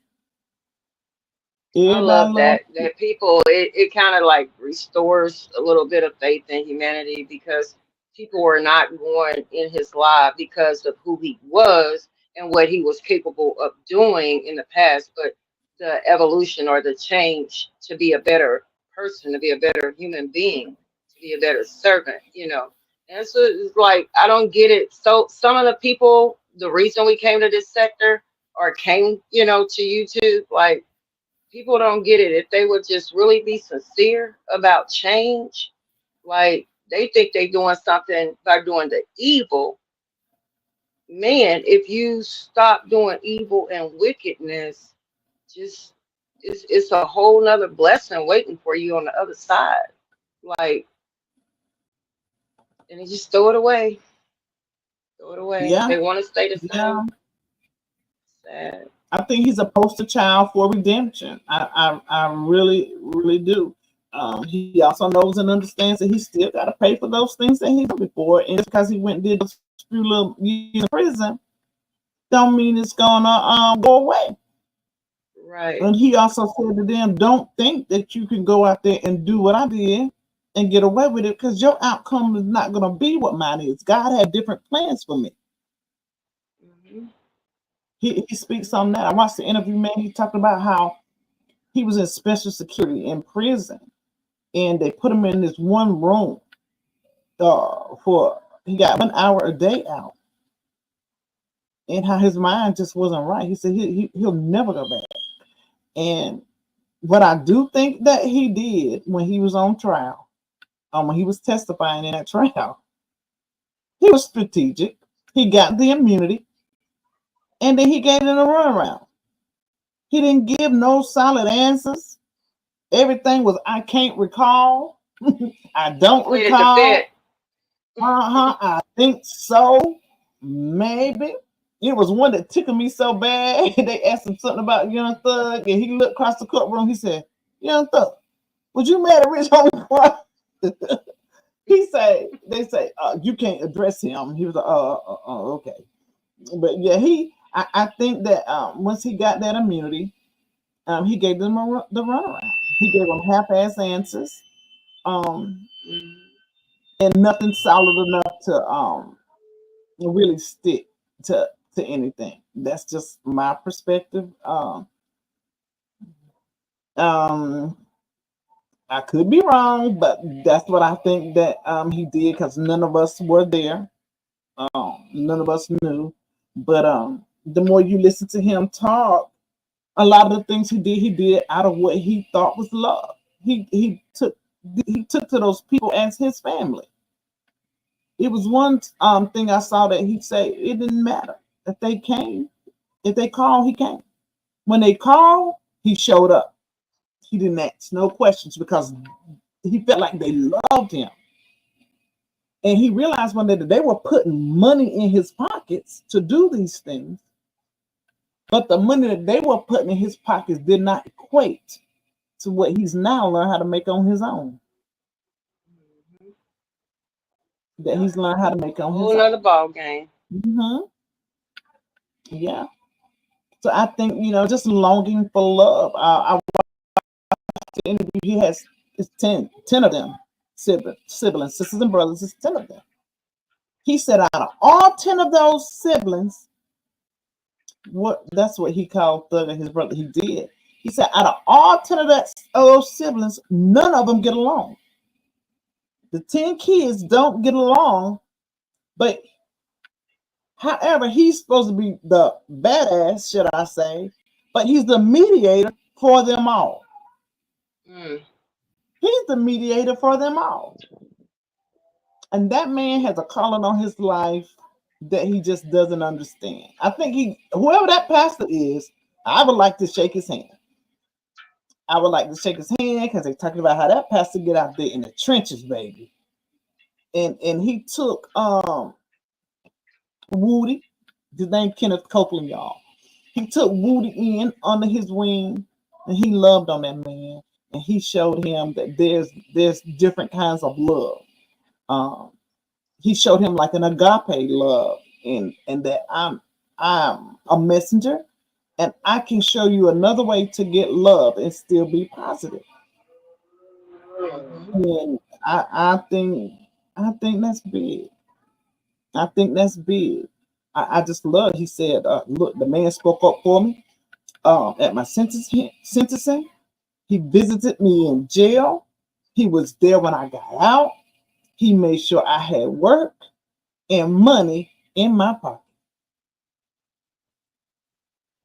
Something about a man that's after God's heart, honey. I'm a sucker for. Yeah, Special K. He showed him a better way of life. And now he has a manager. Shit. Woody got his own brand, y'all. He got his own brand. They ask him, is he scared? He say, look, I think about it, but I also understand that I'm under God's realm. He understands that nothing's going to happen to him that God hasn't already allowed. He gets it like, I just like I like when somebody might use a word and he don't know. He said, what that mean? Like just the curiosity in his face when he said, yeah, oh, what that mean? And they'll tell him, and then he'll be like, oh, okay. And he'll think about it for a minute, and then he'll elaborate on it. And I just love the humility of it all. I'm watching him grow. I'm watching him grow, and I love it. I hope he stays on the right path. Charleston White was trying to get him locked up about that probation situation, saying that he came to Texas to get GUN. And he was like, man, you know that ain't what I went to do. You know, he stood up for himself. But, you know, Charleston White, that dude. You know, Boosie tell you in a minute. Y'all know I love my Boosie. But Boosie will tell you in a minute. He said, that's one, he called him, well, I'm going to say what he said. That's one nigga on the internet I ain't arguing with. You know, Boosie will go back and forth with the best of them. He said, but I ain't going back and forth with him because Charleston want to see you go to jail. He's like, so that's one I'm not going to argue with. But the way that Woody handled this man, and then said, I still respect you. I still hold you in high regard, but you're wrong. I said, I told him, I don't know. Justin don't even have too much he can even say to this guy. You know? Now Charleston is doing interviews and he's still talking about it because Charleston now understands if he keeps Woody in his mouth, he's gonna get an interview. Get paid. And Charleston has caught on to that part. But just the way he handled Charleston White, I was like, oh, okay. Yeah. So it's like Starbucks. My baby daddy, for y'all who didn't know. Especially because he kept it with it. He didn't give up on him. He loves the book of Job in the Bible. He said he wanted to be called God's friend like Job. So, especially, I guess you're keeping up with Woody too. How many Woody people in the chat? Put a one if y'all follow. I'm now a Woody because of you. Oh. If I wouldn't have went in the rabbit hole with you, I wouldn't have known the stuff I know. Yeah, I love Woody. I just if he just turned the camera on, just sit there and look. I'm just gonna sit there and watch him look. Because it's just an aura over him. And everything I say, he gonna get them tattoos off his face one day. You watch. Like Do you think he kind of looked like Too Short a little bit? You think so? I'm like, am I tripping, or do he kind of favor Too Short a little bit? Hey, Janet. I don't know if he do or don't. Hey, Jan. I don't know. I can't say. I never pay no attention. But I can see him out being called under the unction of the Holy Spirit and preaching and teaching the word. Because you know, it's this part in there where he talked about you can't tell me nothing if you ain't been through nothing. How you gonna tell me what to do when you ain't been through? Now you want to come preaching to me. You know? So now he can do it. A lot of people. Miss Judy said, I've only ever seen Woody on those dating shows. Jan says, hey cousin, yes, he do look like Too Short just a little bit. That's my cousin Jan in the chat, y'all. She said he do sister that he looked like she said it's the fourth. Yeah. But Miss Judy said she only seen him on dating shows. And let me tell y'all something about them dating shows. He did that the 20 people with he did one with Charleston White. Y'all seen the one where they brought Shamar out? Y'all know who Shamar is, the guy with the bent up body or whatever. By the way, y'all, Shamar is doing good, y'all. He is doing really, really, really good. But let me tell you what Woody said about that. Somebody asked him about I'm just going to be quiet. Look, I'm going to be quiet. He's doing better than I've ever seen him do. The right people are in his corner. And he's doing character. Woody say, why would I hate Shamar? I mean, he gay, but that's his choice. He got to deal with God on that. He's still a human, and I'm not going to disrespect him. I said, oh, okay, Woody. She said, Shamar's boyfriend put his hands on him. I didn't know that. That's all what needed was the right people to stand with him. Yeah. Shamar is booking engagements and everything. Everything. Like, but I heard He makes me laugh. He makes me laugh. Yeah. He tickles me to death. Just when I heard him say that, I was just like, oh, okay. He growing up a little bit because coming from that caliber of street that Woody come from, when you would bring a gay person on the forefront, they would bash them like, get away from me. You don't belong. Yeah. And he's not handling him like that. He embraced them. And I says, okay. See, that just make me love him even more. Yeah, so I'm talking about Team Woody. It's pronounced all the way. Wottie. It's pronounced Woody, but they spell it Woody, and he will correct you. He'll say Woody. Like, he'll tell you what it is real quick. Woody. Thank you so much, Patty, for that super sticker. We appreciate it. Thank you so much. Thank you, girl. Hey, my Pooh. Thank you, Pooh. Showing out. She says just this week he's in a volatile relationship, but yes, Shamar is touring and everything. I think we've seen the last of Shamar being homeless. I think we've seen the last of that. Unless he fires his management and go off on a tangent. But I hope that he won't, because he's seeing life in a better place, in a better perspective as now. And whoever this man is, I gotta search his content. That's putting his hands on him, I hope that he get rid of him real quick. Yeah, Shamar did that song. They're doing all these challenges out here. Like, yeah, he doing better. I'm so proud of him. I am. Yes, I am. Woody, again, when he spoke on being going to the college and speaking, y'all don't know the chills that it sent up my spine. I was like, look at God. How you go from being victim to victor. Just how his life has changed. He said he was so impressed. He said he was looking around. He said, people want to talk to me. He said there was a line of people waiting to hear from him. Like, wow. Yeah, he's definitely being used as a case study. And I love it for him. I love it for him. Just any way you can find content about Woody, I suggest you watch it, because I always gain something positive out of it.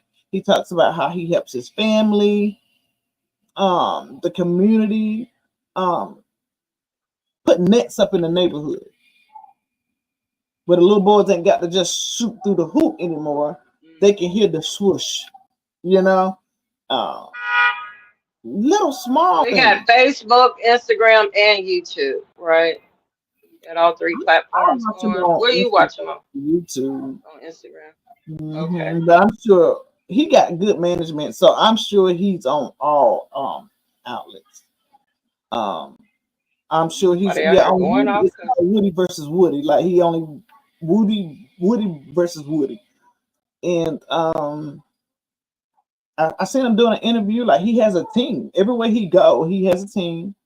When they ask him certain questions, them people will speak up and be like, you can't ask him that, or no, that's improper. Don't answer that. Like, he has a group of people that's in his corner. And they help him see him through. Yeah, she said he's so humble. He is nothing but God. He has changed a whole lot. Girl, it just gives me. Yep, he has a channel on YouTube. It's called Woody. I'm saying Woody, but when you read it, it says Woody versus Woody, but it's Woody versus Woody. And as new developments come along for Woody, I'm definitely gonna make sure that we're reporting on it. We're close to the 2-hour mark, y'all.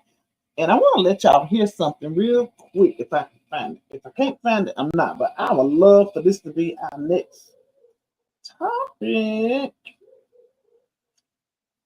And it was kind of deep. I should have saved it, so I might have to go back and find it. But it was pretty good. This might be it. Let me see.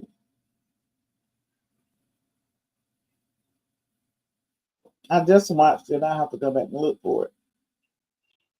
But one quick, since you want to talk a little bit while I try to look, I'm gonna take 2 minutes and see if I can find it. Yeah, yeah, I'm distracted, honey. This chick just jumped out of her car and went off on a man, but she was in his way while he was trying to park his car. And it was one of those, it was like the little commercials where when you be seeing the people with their dogs in the house and you hear the neighbors arguing and the owner and the dog, they go run and look out the window. That's the moment I had a while ago. Like this girl was going crazy, but she was the one in the wrong. And if the man would have got out of his truck and popped her, it would have been her fault because she did too much just a minute ago where I had to mute the phone so y'all wouldn't hear her going crazy. But anyhow, yeah, hey, who did I miss? Special Case says Woody has a channel too on YouTube. Yeah, that's where I'll be watching them from. Because I very seldom go to Facebook. I go to Facebook, check my notifications, boom, and I'm done. And that's it. And every time I go to Instagram, I see something that makes me want to cry. So I chill out on Instagram. So I'm normally just on YouTube now, thanks to y'all. Thank you very much. Y'all got me stuck with YouTube. Special K also says Woody and Gunner write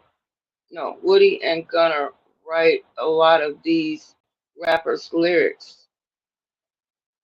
Thugger told them the streets need y'all and your families do too. Y'all go back out y'all go back out there and move money and I will take this lick. I didn't know he write for the rappers too. Janet says nothing but God.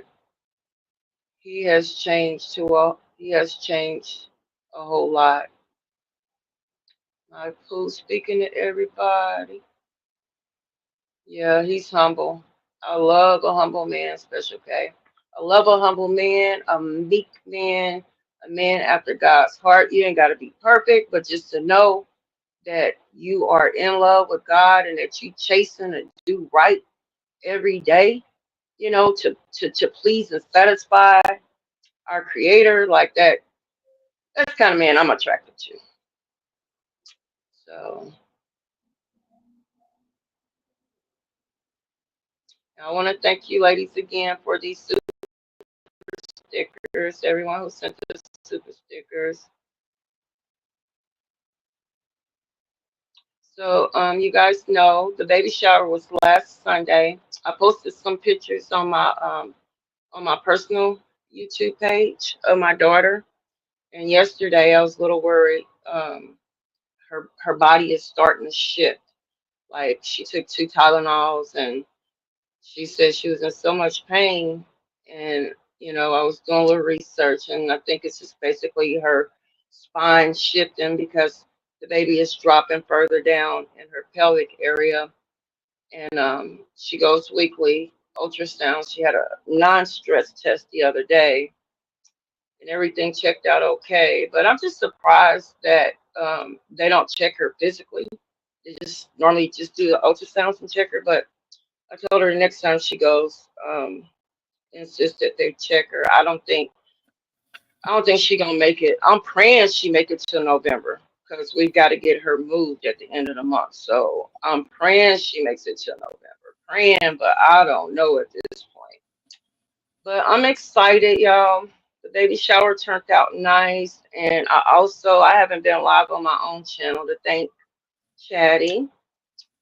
Good morning, gorgeous, Andrea, Lou, Tangela, for the baby gifts. I love you, ladies, and I appreciate y'all so much. Thank you. And I want to thank everybody for their prayers through this journey for my daughter. Okay, y'all ready? Let me see. Let me turn this. I hope we jump straight into it. I'm not gonna play that, but I would love to jump on this. situation. Allegedly, Cardi B had sex with somebody while she was pregnant with the grandchild. You know what I'm saying? Offset been cheating on her for years. You know what I'm saying? What you think about that whole Nothing. You stay out of this situation. Everybody supposed to mind their business when you come in. Because while we all come in, they were just seen together at a basketball game or something, looking happy together. Right. Oh man, yeah, that's 3 babies, man. And then all of us in a situation where I can't chime in on it. I got my own situation. Yeah, so I better stay out them people's situation. I got my own. Yeah.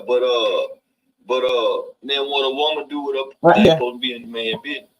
Man ain't supposed to be in that business. And what a man do with it, he ain't supposed to be involved with that. Especially if he know what he been doing with his. If he know what he been doing with his, man, don't look over there. Hold on, now let me ask you a question. So you trying to tell me if you been out cheating, don't worry about her cheating. No, you been cheating, be a man. You wouldn't feel no type of way. I'm not. If a woman carrying your baby, nope, and another, nope. Because I know I'm out while she pregnant.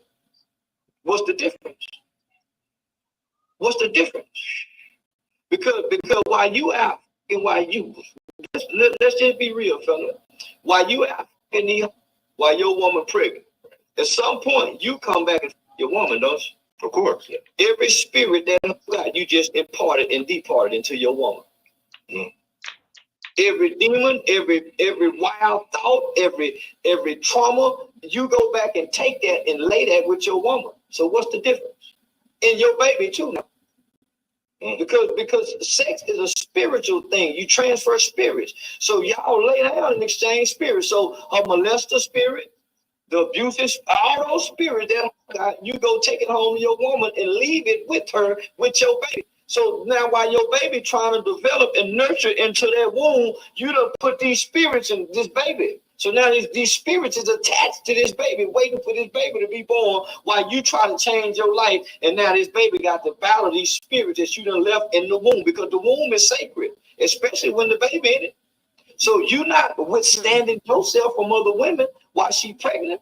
So why are you tripping about what she doing? You don't think a woman, okay, you talk. I don't try to think what a woman is supposed to be doing. I want to better myself as a man. Right now, listen. Now you talk about all these spirits. I'm a low down, dirty, rotten. I can't focus on what a woman should be doing, because I'm a dirty man. I ain't a righteous man. I ain't a righteous man to try to speak and say how good a woman or what a woman should be. I'm not a righteous man. I'm just as rotten as that. It's true. I'm just as rotten as that. So when my baby mama was pregnant, I was plenty of and coming back, man, laying and putting this in her. But she, too, while you out, that shows her character, and she ain't as no, it don't, homie. Because for the most part, she wasn't fucking first. You was. The woman said, "You've been doing this to me." But do it make it right? Yeah, make it right. Too wrong, make it right sometimes. Because it hurt that man way more than the woman. The woman hurts, homie. And she was built to take pain. But when you find out she doing it, boy, soul will be crushed. And you kind of straighten up a little better too. I'm gonna tell everything is you can't out a woman, man. Nope. You think you finna try to out her? You see how you want to commit suicide. Nah, Chris. Man, let her go your handsome partner. I told you. Your handsome partner, you and it been together since high school. She'll break your heart. I told him you can't have her. Man, you better sit down somewhere. You ready? Let her. Yeah. You ready to kill her? You already know she'll why she pregnant. You already know that. And she know what kind of you is. This is why y'all with each other. See, they don't understand why Offset and Cardi doing, because they both know who they are. Man, they both done hurt each other though. Okay. Who's that? Who's that? Charleston. That was Charleston White talking like that? Look, y'all. The man is a bona fide a-hole. Bona fide certified. Got a bumper sticker on the back of his Lexus to prove it. However, he be speaking a lot of facts now, and he know a lot of stuff. So what y'all think about Wow, that? I did not expect that out of his mouth. Oh yeah, let's talk about it. What y'all think? Oh, listen. Charleston White get up there and talk that junk, but he's very knowledgeable. He knows a lot. Hmm. He I knows. stopped following him. He did something that irritated me. I don't know what he did, but I was like done with him like over a year ago. I ain't watched his content since. But see, you got to listen to Woody talk about him too, because see, Woody will teach you about Charleston. He said when Hmm. Charleston out there talking that talk, he doing it for the cameras. He said when them cameras go off, he's a completely different person. What would he say? Clout is poisonous. Clout Yeah. is poisonous. So, but yeah, he's about. I understand about the spirits, the transferring of the spirits, and all that. But it was not until I heard that was the first time I thought about how these babies are born.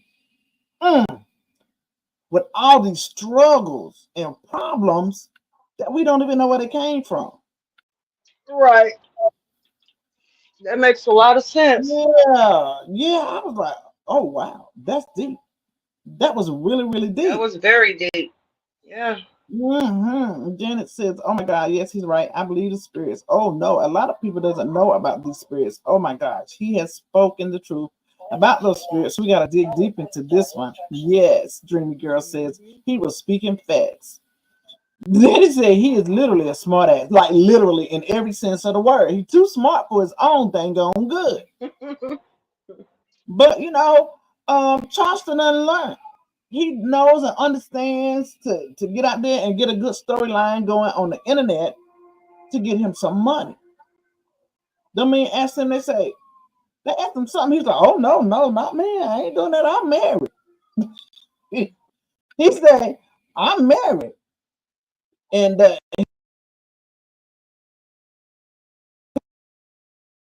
get on the internet to get that money. But he's a profound man. He knows a lot. He knows a lot. But how much clout is too much? How much clout is too much clout? How much clout is too much clout? Like how much wood could a woodchuck check if a woodchuck could check wood? He would check as much wood as he could if a woodchuck could check wood. So how much clout is too much clout? If clout I'm just cutting up now, y'all. But y'all get it. But yeah, Danny says I believe that wholeheartedly. I do too, but so I think we need to jump on that. I think we need to jump on that. And in the same interview, guys, he went on to talk about. I'm gonna find that part and I'll have it already edited out and ready. He talked about how a man. Let me make sure I'm saying this right. How we got men chasing after women so hard now. He talks about how from the beginning of time, it was the woman who wanted that man. Like they said, now the man wants the woman more than the woman wants the man, and how the relationships are not equally yoked and adding up because they starting out wrong to begin with, and the man don't know how to put his foot down. And and he was talking about the place of women in their submissiveness. Because y'all know I believe that we can get anything we want out of a man through being submissive. Now I believe that. But yeah, it was a pretty good interview, certain parts of it, Danny said too much clout is when it causes you to change your morals. I mean, when you find yourself doing things that you would have never done before.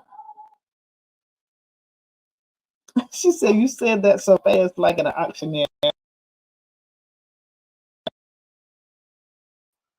I used to say it real good when I was how much we could have woodchuck wood. He would chuck as much wood as he could if a woodchuck could chuck wood. And now, y'all, I'm having to say these through my vocal therapy. And I have to blow bubbles in a cup to keep my voice strong. I used to get in trouble sitting at the cafeteria blowing milk bubbles through the straw. But now I have to do it. It's kind of funny. But yeah, guys, we've been on like 2.5. I'm gonna drop the link in case anybody got something they want to come up and say.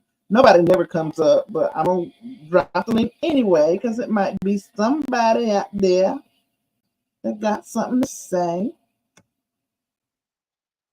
And while I dropped the link, let me ask you guys: Is there anybody who learned something new about Woody that they did not know before, or have a new perspective of him? Hey, Alexis, that you think differently about him than you had thought before based off what was shown today? Did you learn anything Hey, new? Alexis. I learned everything new since you put me onto him. Yeah, he's changing right before our eyes. And each week he's stronger and stronger. Like you hear him curse and stuff, but y'all know I don't care nothing about cussing. I say, my favorite saying Right. is adding seasoning to your sentences. Y'all know that's my. Let's add some seasoning into these sentences with a few little choice words. And he's growing more and more every day, and I'm loving it. I'm loving to see it. I just love to That's a see. shame. You said the word seasonings, and I just automatically thought about some damn dressing. That's crazy. I am so fat, y'all. Miss Judy had dropped my link in the chat for my Instagram for those who would be interested in the giveaway. We're gonna do 4 giveaways for Thanksgiving dinner and 4 giveaways for Christmas dinner. Miss Judy said new perspective because he acted like a clown on the YouTube dating show where I watched him. Yeah, he did. He did. Mm-hmm. I gotta watch that, MJ. Yeah. The dating So show that he was on. y'all reach out and let us know so we can find how we're gonna choose 4 people, but we gotta first know who's interested, okay? So once we know who's interested and how many people, we'll go from there. Also, our community pot, we have a little over $200 in the community pot right now. And for y'all who don't, for those of you, let me say y'all, my country self, for those of you who do not know what our community pot is about, it's where we send donations to the community pot. And when someone is in need, we help out. It may, depending on how much is in the pot, we may be able to cover the whole thing of it or a donation towards the cause. Whoever the person is in need would have to show documentation. We're just not taking people's word for what they need something.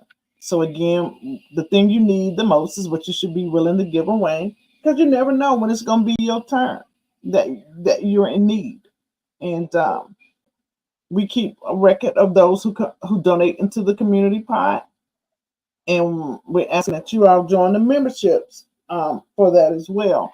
So as somebody is in need for a portion out of the community pot, we can assist. And that's what the community pot is for. We have gotten very far away from that because we hadn't been going live, but the holidays are coming, and that's when people find themselves in need the most. Now, the giveaways that we'll be doing will be coming directly from myself. That's not related to the community at all. Okay, that's something completely different. Ms. Judy said, I say y'all all the time. It's just the country in me. And I know I'm a Bama. I know I'm a Bama. Yep. So, what is my cash app? That's sad. Don't even know it. Let me look. Mrs. White thanks you. Sissy know it. So if you got send a contribution to that cash app, make sure you put in the notes that it's for the community pot. Okay, for the community pot, and we keep record of who's putting in, so we know who's eligible to take out as well. Okay. Am I forgetting anything, Ceci? I know I am. I always do. Not that I can think of. Okay.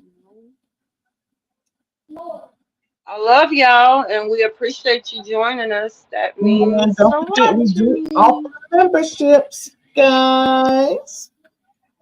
We do.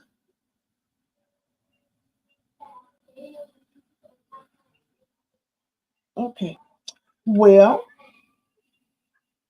we dropped the link. I'm Nobody going to came find back. me some food.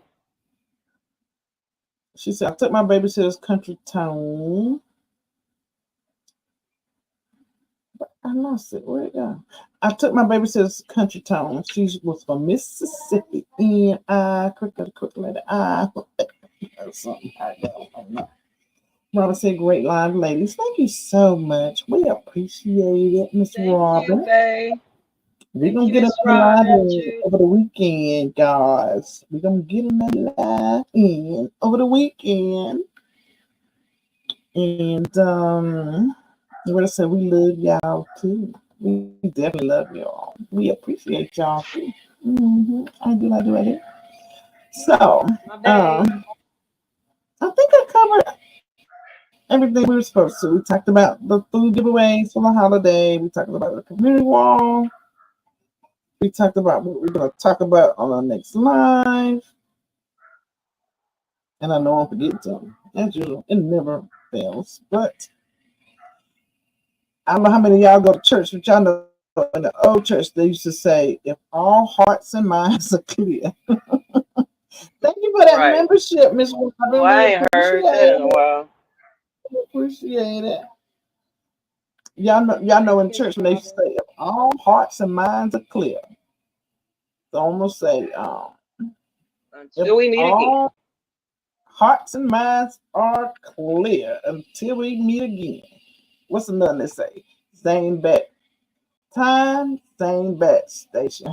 Whatever it is they used to say. I be forgetting. So she said, this not make me want too, to follow the girl, follow the trial. I'm telling you, will be entertained. Miss White, does your country tone get worse after watching the country movie being around someone who talks heavy country? I know if I'm around somebody who talks country, but you will hear it the most when I'm upset. Oh, honey, ain't no camouflaging. It's just there. It's out in y'all. It's out in y'all, honey. Oh, she said it didn't renew automatically. Amber said, how did you get the membership link? See, that's something I don't know. I should know, but I don't know. Miss Judy know how to do it. Amber. Miss Judy, where our membership link at? Amber asked earlier in the live, but I didn't know. I used to know how to do it until everybody started talking about iPhones and you got to do it on the laptop. I'm like, well, I don't know no more. I do not like iPhone, honey. Not at all, not at all, not at all. Me either. Miss Robinson, hers didn't renew automatically. Is that something we're supposed to do on our end to make it renew automatically?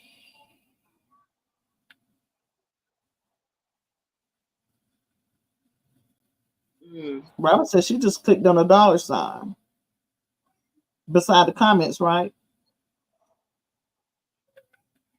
See, as much as we are on YouTube, by now, y'all should know that you should have an Android, right? Because Androids are ran by Google, and Google owns YouTube. So they just work hand in hand. Ain't no special stuff you got to do. That's what iPhone. But I guess Miss Judy didn't get the link because I thought she would have dropped it in by now, the membership link. She said, Miss White, go to your studio and go to earn hit memberships, then go all the way down to the first thing is your membership. Latte got one too. Thank you, Latte. Okay, I'm finna do what Amber said before we get off. Amber said, go to my YouTube, right? No, she said, go to yo. Never. YouTube Studio. I go from what she say after that. She said, go to the Said YouTube something. Studio, go to earn, where you hit earn and hit membership, then go all the way down. The first link is your membership link. Well, I'm YouTube just Studio, go to earn and hit memberships.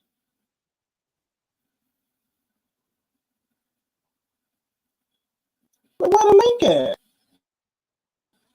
You gotta go all the way down. The first link is your membership link. Oh, the link to share. I be hooting. Did I just learn something? Thank you, Aunt. You're supposed to learn something every day, guys. I do. I teach my kids that too. You don't let a day go by that you didn't learn something new. Let's stream y'all, child. What?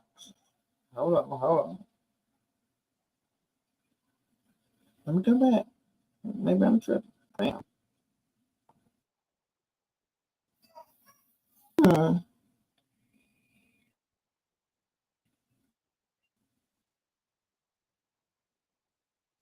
Thank you, M. Thank you, Bay. We appreciate you guys with those new memberships. I see Serena got her little membership today. Looking for something special. There's the membership. Y'all, I gotta There's the go on a membership. diet of membership Yeah. for a minute. So You gotta do who? I told I do something big, y'all. my families, I said I'm on a membership diet. I gotta just give me a minute, and I'm gonna get my memberships back. I'm kind of like, you know, trying to get some ducats, and I got y'all. Hey, it happened. Y'all know I'll be a member, but I have to go on a fast for a minute.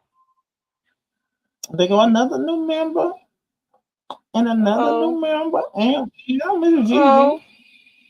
Hey, Gigi, thank you, girl. Yeah. Scorpio. Look at the love. Okay, babe. Don't you get drunkety wunkety tonight. What you drinking, Rex? Patron? Thanks, Rex. We finna end the live. I done said it 45 times. But look, we be like that when we haven't went live for a while. We just keep talking and keep talking. But we're gonna go live again this weekend.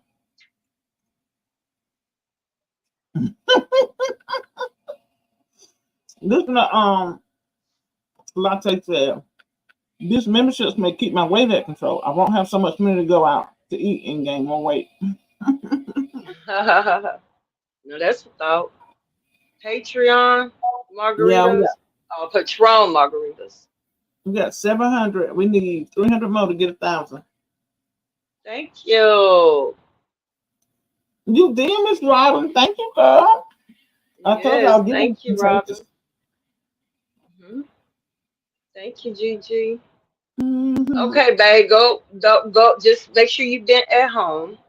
Not bent over. Not bent over. Not bent over.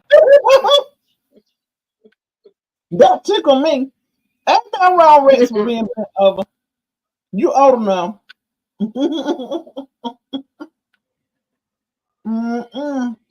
All right, y'all. We're going to get off this live because we've been on here a while. Let somebody else go live. But until I love y'all. Remember, she said face down as up. Get it, girl. Get it, girl. All right, we love you guys. Ain't nothing you can do about it, and we'll see you soon this weekend. All right, bye-bye.